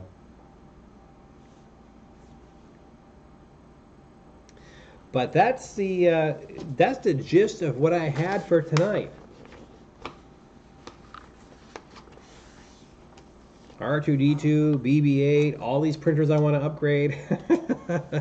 I was hoping our friend Keith was going to make it in, but I know he was working on his brand new Prusa kit.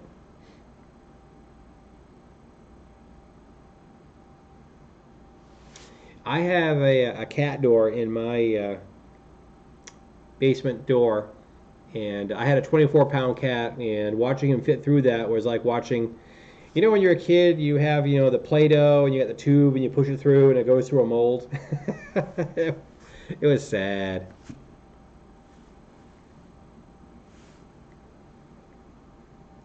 Yeah, we had a gentleman here that had mentioned he had an FT6 or was building one.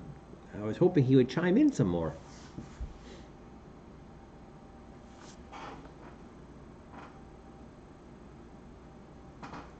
I've been watching the posts on the Geeetech group on the FT6. It's, like any other brand new kits, they're going to be growing pains. I've seen a few squawks on a few things. I know they are trying to keep up and update the documentation.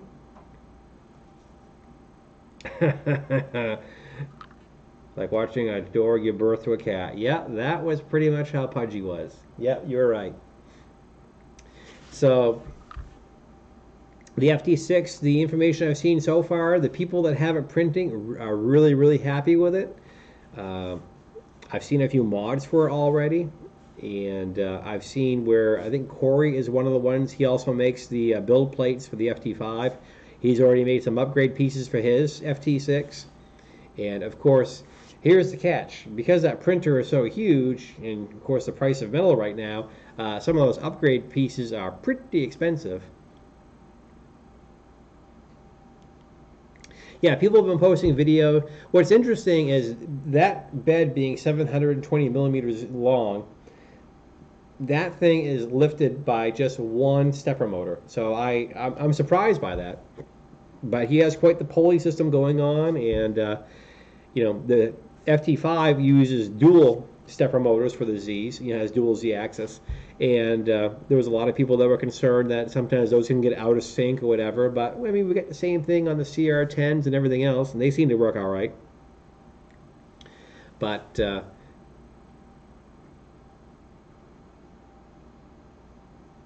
things I meant to do a year ago. Well, exactly. True Tech, I got the same issue going on. I got that CR10 sitting there. I've got that TiVo Tornado.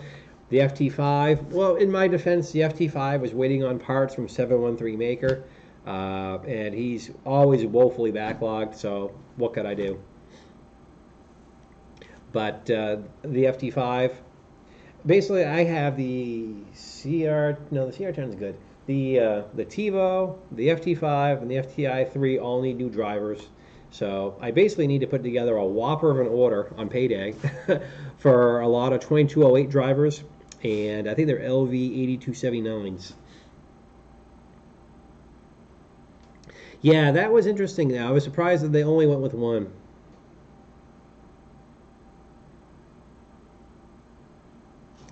Yeah, the CME CNC extruder I've been surprised how well it worked. I'm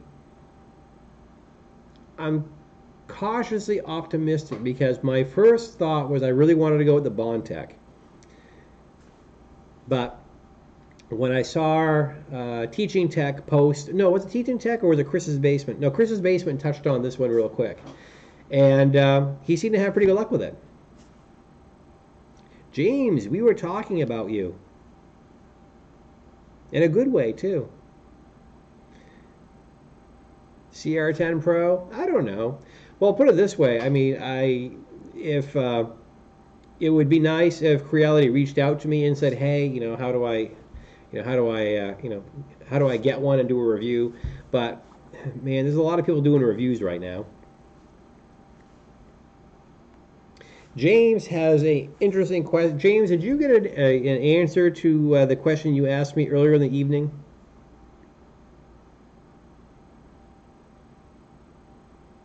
Yep. Those are some good video ideas. Yep. Definitely more flying. Okay. So let me post how do I phrase this best?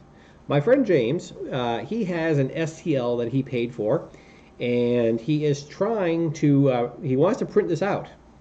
And the problem is that is under Cura, when he opens up this STL, it looks perfectly fine in the preview, okay?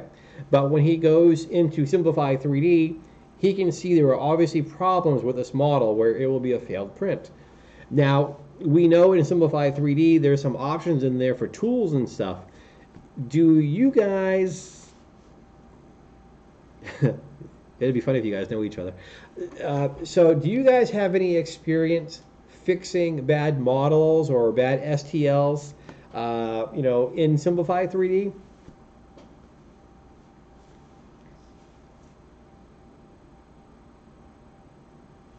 Because I could pop mine open, and I don't have the model he has, because I mean it's a pay model, but I'm curious if you guys, we're asking the group here on Jane's behalf if you guys have what you recommend.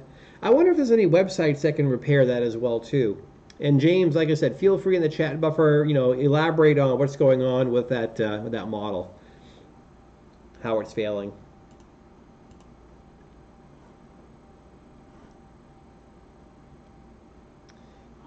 Because I know when I look at, we have some repair tools under Simplify 3D, but I've never used any of these. So I'm not sure if, repair normal, I'm just not sure.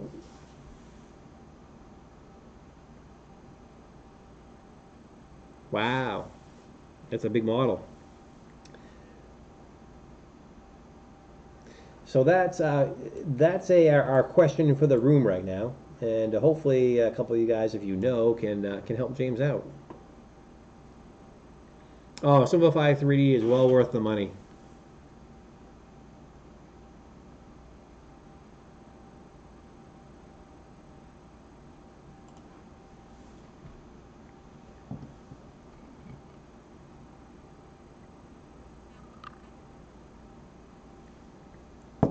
Oh, can I share the photo? Let me. I have to go to Facebook and go get it.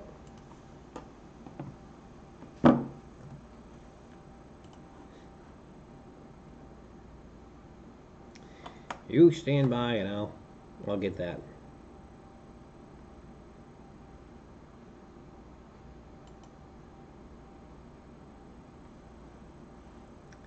All right, let me find you right here. Well, that picture.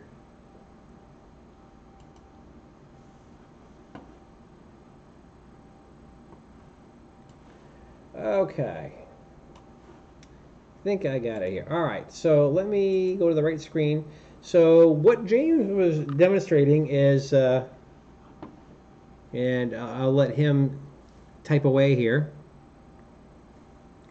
So it looks like he has definitely some bad stuff going on over here.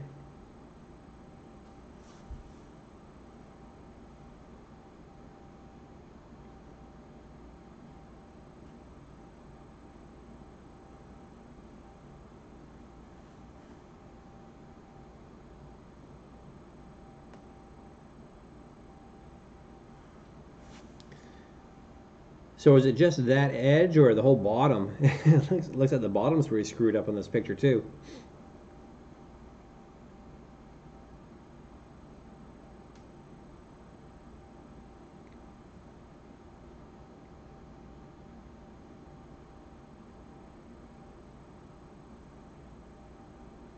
Yeah, that stinks if you paid all that money and you're not able to really use it.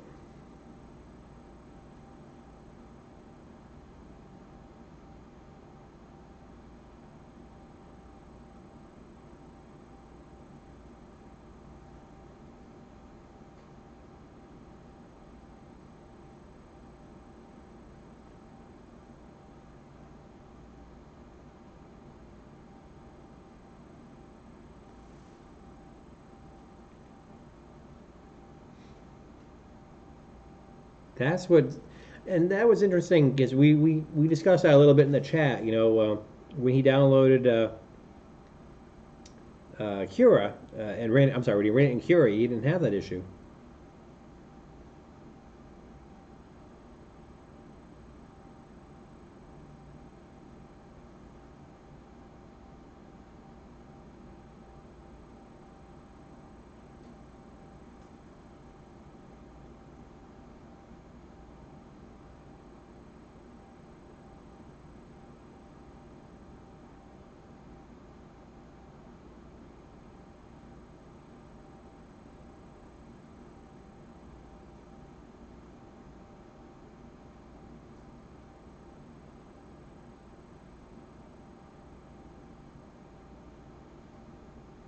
Hi, Dave. If you're just joining, what we got on the screen here is our friend James sent over an image, and he has a, it looks like a broken STL, and that's what we got flying here through the buffer. What we're curious is that it looks like it's perfectly fine in Cura, but when he goes through Simplify 3D, well, as you can see, it looks like a mess. So we're trying to figure out how we can fix this. And a couple guys have mentioned NetFab and a few other things, but he is sending me something, okay? Do.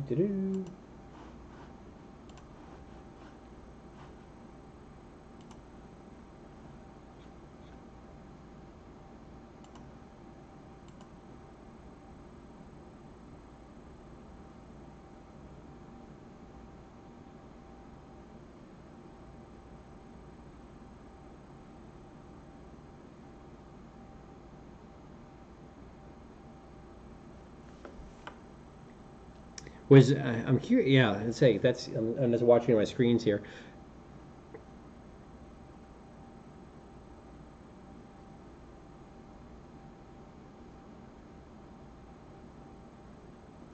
That's interesting that TrueTech mentions that.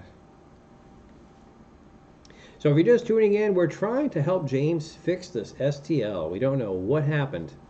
Looks fine on Cura, but Simplify 3D, it looks like a mess.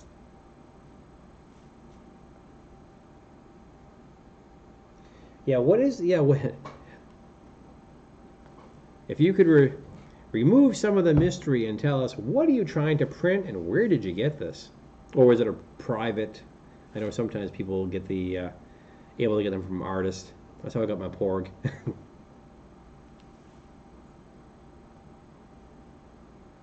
Yeah, that's one of the things about Simplify 3D is I don't know what some of those fix options are.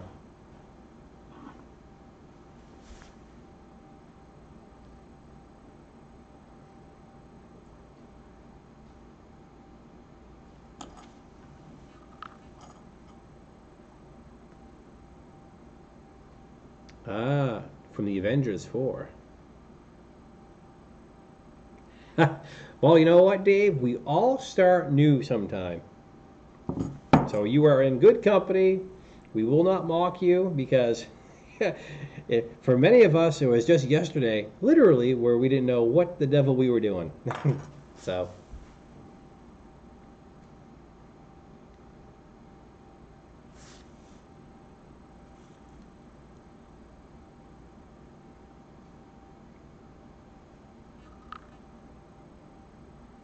Yeah, really, let's get that thing fixed.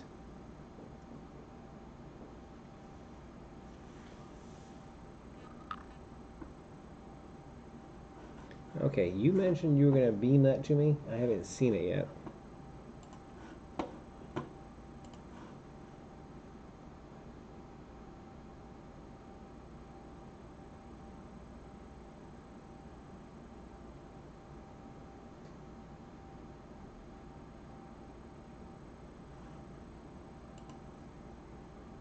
One minute. Okay, sure.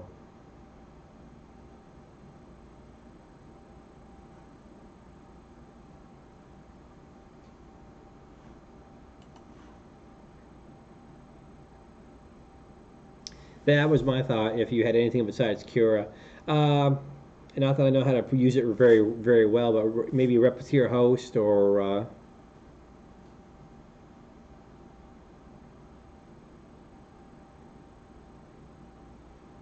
MPCNC. So what do you have for a printer, Dave? And welcome to the group. And let me give my usual plug. Welcome to Where Nerdy is Cool. My name is Paul. If you are not a subscriber, click the button. Do I have the right side of the screen? Because I'm going to revert. Yeah, so it's down over here. Over here. Also, if you haven't done so already, give me a thumbs up. We only have 10 thumbs up? Oh, come on.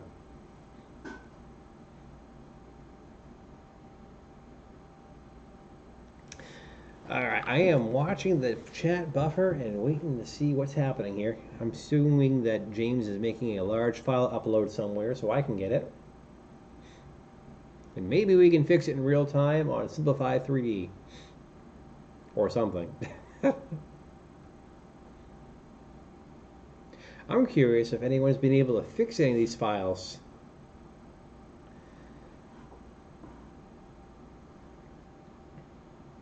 How can you send it to me? I don't know. Dropbox, Google Drive.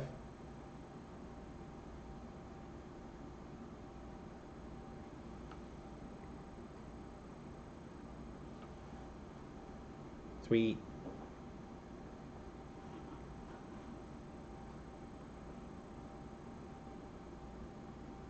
Type out each line, copy paste.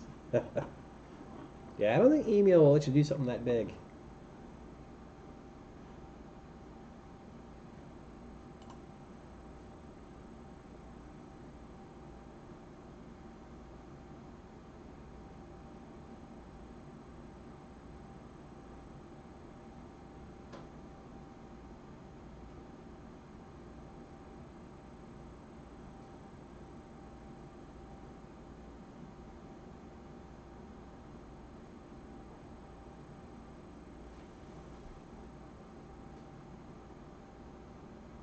Oh, a gold tornado? Yeah, see, I got the green tornado, and that thing definitely needs some work. the drivers that are soldered to the board suck. You can see a pattern, which is called salmon skin, on all the prints off of it. Good thing about TiVo Tornado is it's 24 volt, so you got the heated bed that heats up rather quickly. Of course, being a Chinese printer and everything is cheap, that power supply and SSR definitely needs some upgrading.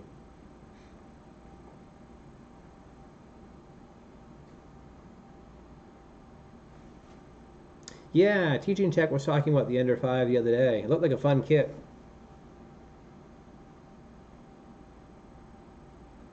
Still, my favorite printer is still the Ultimaker.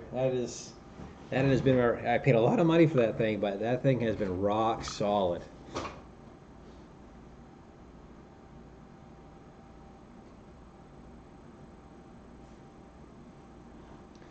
Okay.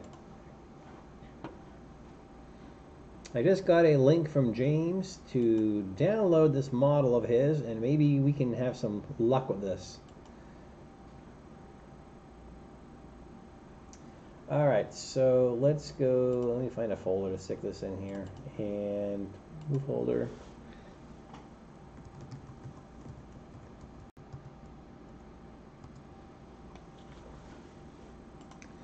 Okay, downloading away. I'll take a few moments on the speed of the internet that I have. Keith, we were discussing you earlier. Welcome aboard. I had mentioned to the room earlier that because Caleb has a Prusa Mark III and loves it. He got it back in August, I guess. And, well, I guess you had a very different experience. Took a nap? That's all right. Okay, let me get out of Facebook land. Let's go into Simplify 3D. All right, let me, first of all, let's go to that screen. Okay, so James has sent over the STL. So actually, Keith, you're just in time. Our friend James is in the channel, and he bought a particular STL file. And what is happening is it looks perfect in Cura, but in Simplify 3D, it's got troubles. So let's get rid of this. I need to adjust a few things, but let me find, let's see. what did I named it James Temp, and we got this. Yeah, it's loading. Okay, and looks good so far. Okay, and this is on my Geeetech. Not that it matters, but let's just go with put on my Ultimaker. Yes, two. Let's put it on the Cura 10S.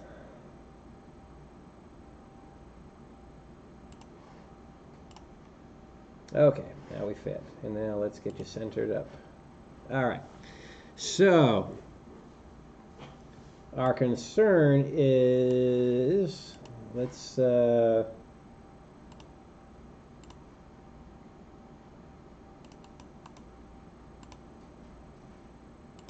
right. So my question for you would be, oh, I got something popping up over here. Yay, a subscriber. That's awesome sauce. Thank you. All right. And, okay, so you're saying slice it, so go ahead. And it's going to churn away here.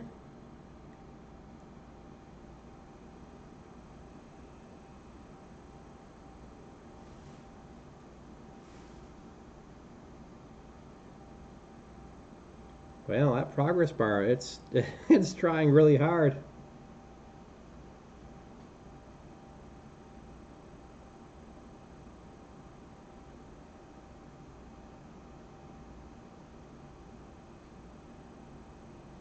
Oh boy, it's really working hard. My poor Lenovo, you're cranking away using all 6 cores. Actually 12 technically, but all right. It's parsing G code.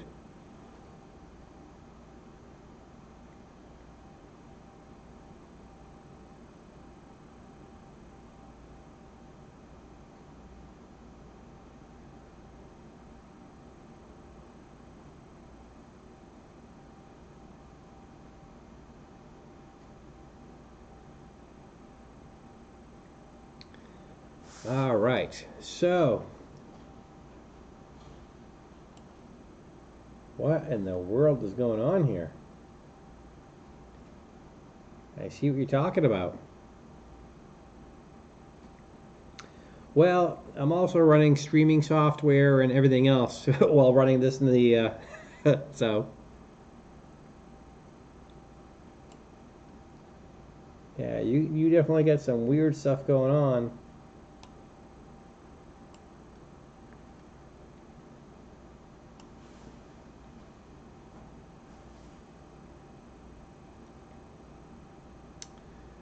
Wow. Gentlemen, how do we fix this?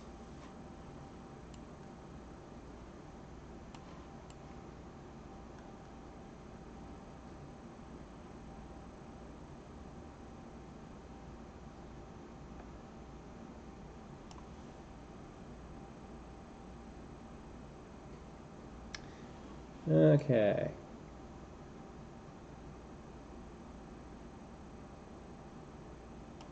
Okay, you want to, okay, exit preview. Okay, so first thing we're going to do is we're going to remove existing supports. Dun, dun, clear them all. Done. Okay.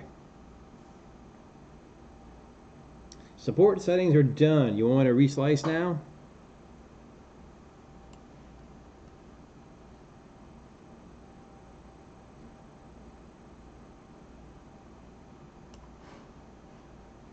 Center model's been done, yep.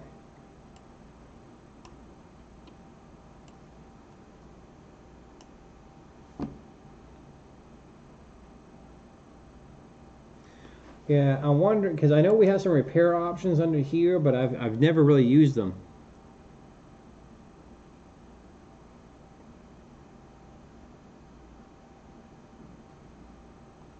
Yeah, that's the reason you can only heal so much. Yeah, I've heard that.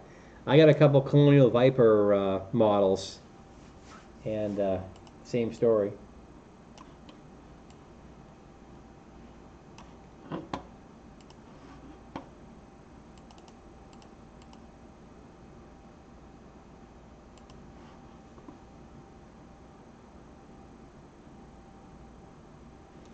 Oh, okay. Wait a minute. Wait.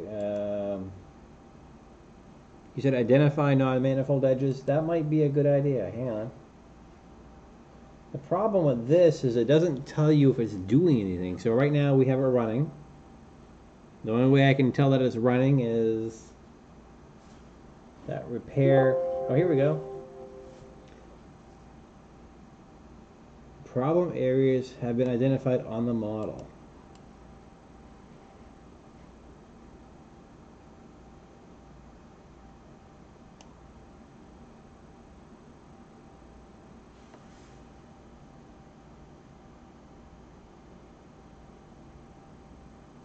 It's about 200. When I downloaded it, it's like 220 megs. All right, add support or 220. Okay. All right. Before I slice this thing, should I? Well, hang on. Here we go. Let's just. Without support, let's try slicing it. Let's just see if the thing still has holes.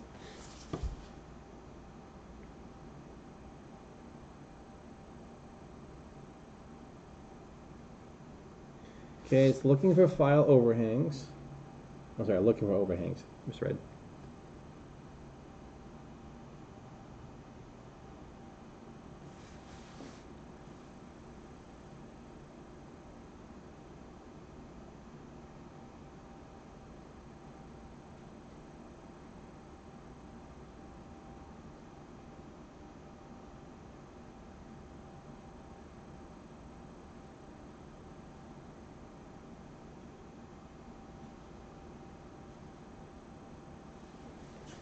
Okay, initiating preview data.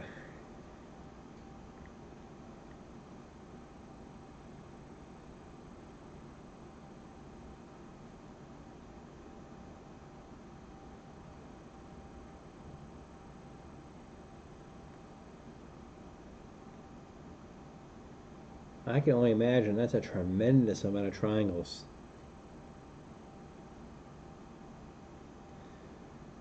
Looks like I left supports on, and I see big giant gaps already. Nikes, look at that.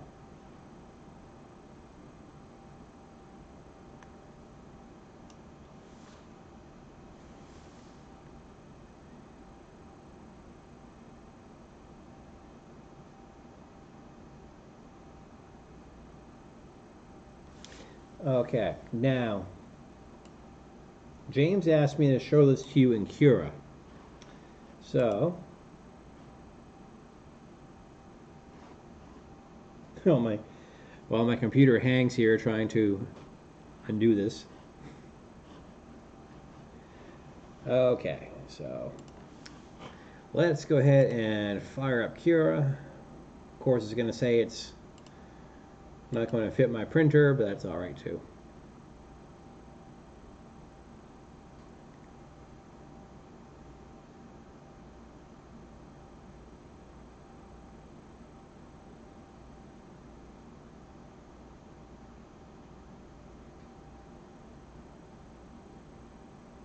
We'll just have to load in a CR10 real quick and then import it.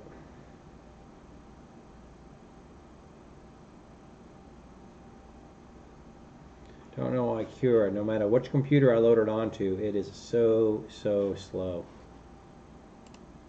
Alright, and let's go to let's add a printer.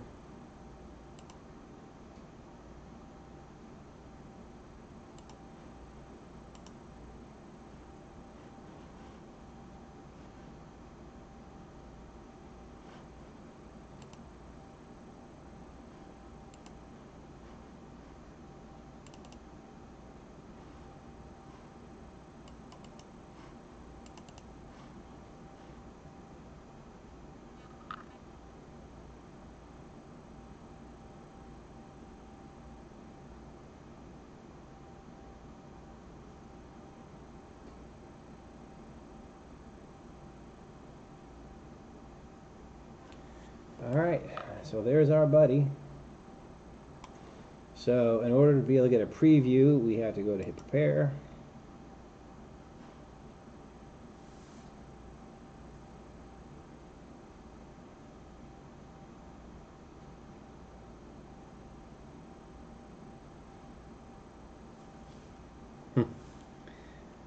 Well, I can hear the computer fans kicking on, so the computer is definitely working.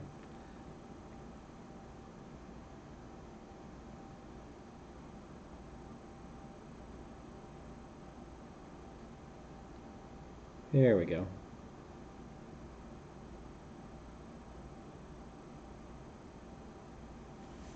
I wonder, I guess one of the questions I would ask this artist is, has this been printed out successfully before?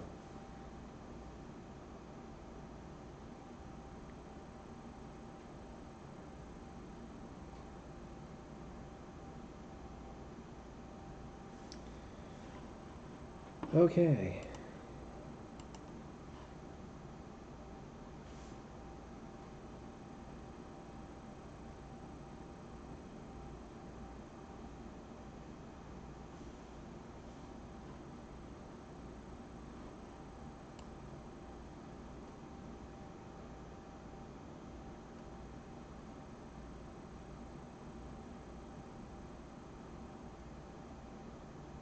It's all there.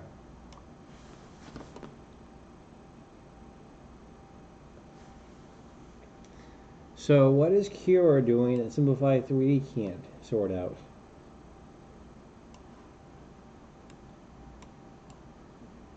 Well, those triangle, I mean, man, this is a tremendous, look at those travel moves. No,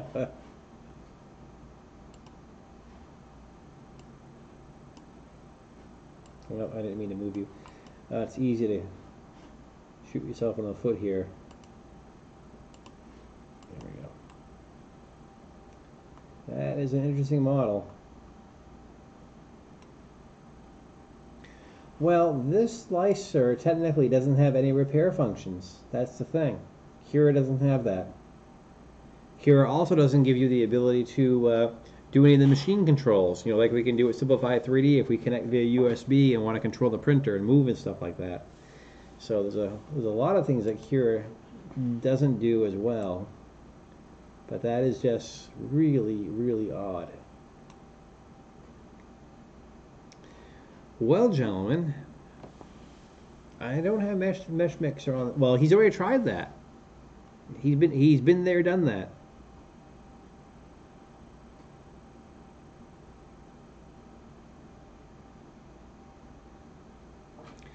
Well, that's the thing. I'm not convinced Cura really repaired it.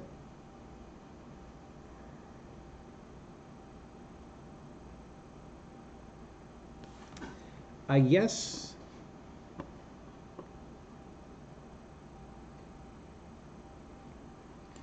the only thing I could suggest on a model like this where you're having so much conflict is I would probably scale it down to like 25%, especially where you don't have a good profile for your CR10S, and try that. You know, so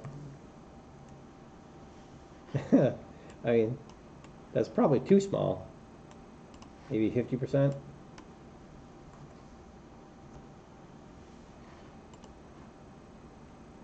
You'll have a hell of a time with those details, but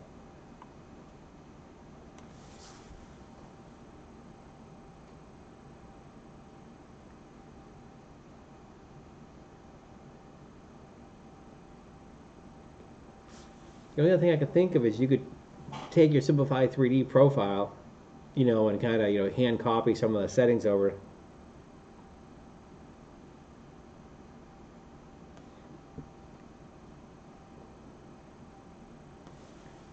A very interesting model. You for show and tell, you have won. That much is certain. Okay, I'm going to exit this guy out.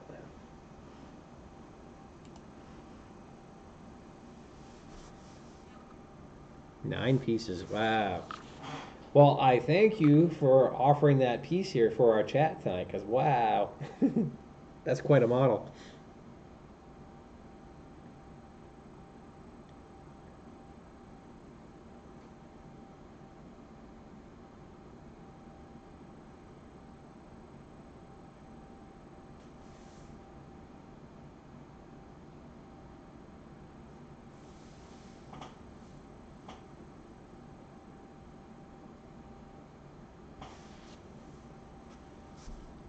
That's right. Yeah, James just put together a huge Optimus Prime sword, and that thing is badass. Yeah, he posted that on his Facebook the other day.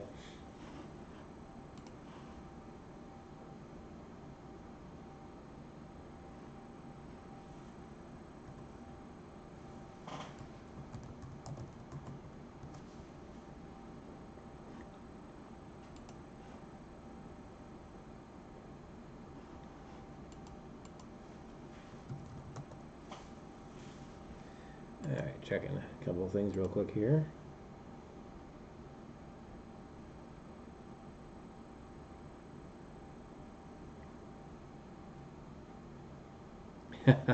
That's okay, Caleb. We're gonna button this up here real shortly as well too.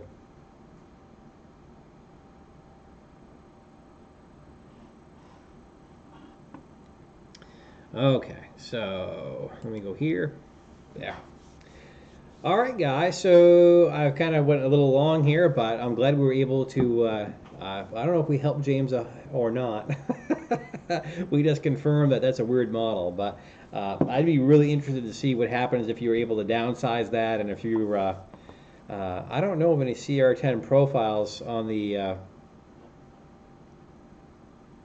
Yeah. You can try the FT5 too, right? But yeah, you could check the CR10 group and see if they have any good profiles for Cura. You know, do a test print first, you know, like a cube or whatever, and if that comes out all right, then try this print that you have at, say, 50% scale. I was just going to say, there's got to be some profiles out there to try. But, well, good night, Caleb.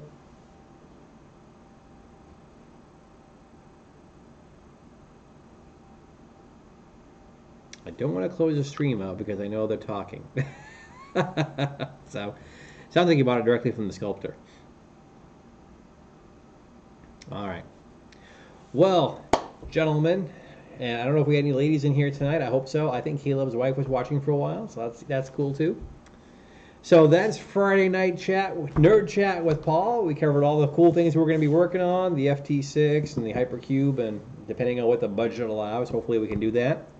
As always, I thank you guys for watching, and feel free, like I said, down in the comment section below is if you want to subscribe, click that, give me a thumbs up, and if you like the channel and you want to help me out financially, there's a link down there where you can throw a donation. So thanks for watching. I hope you enjoyed Friday night chat with me, and well, you will see me again shortly here. I'm working on a couple of videos, and maybe we'll do another live stream here sometime this weekend. Thanks for watching, everybody. Have a good night.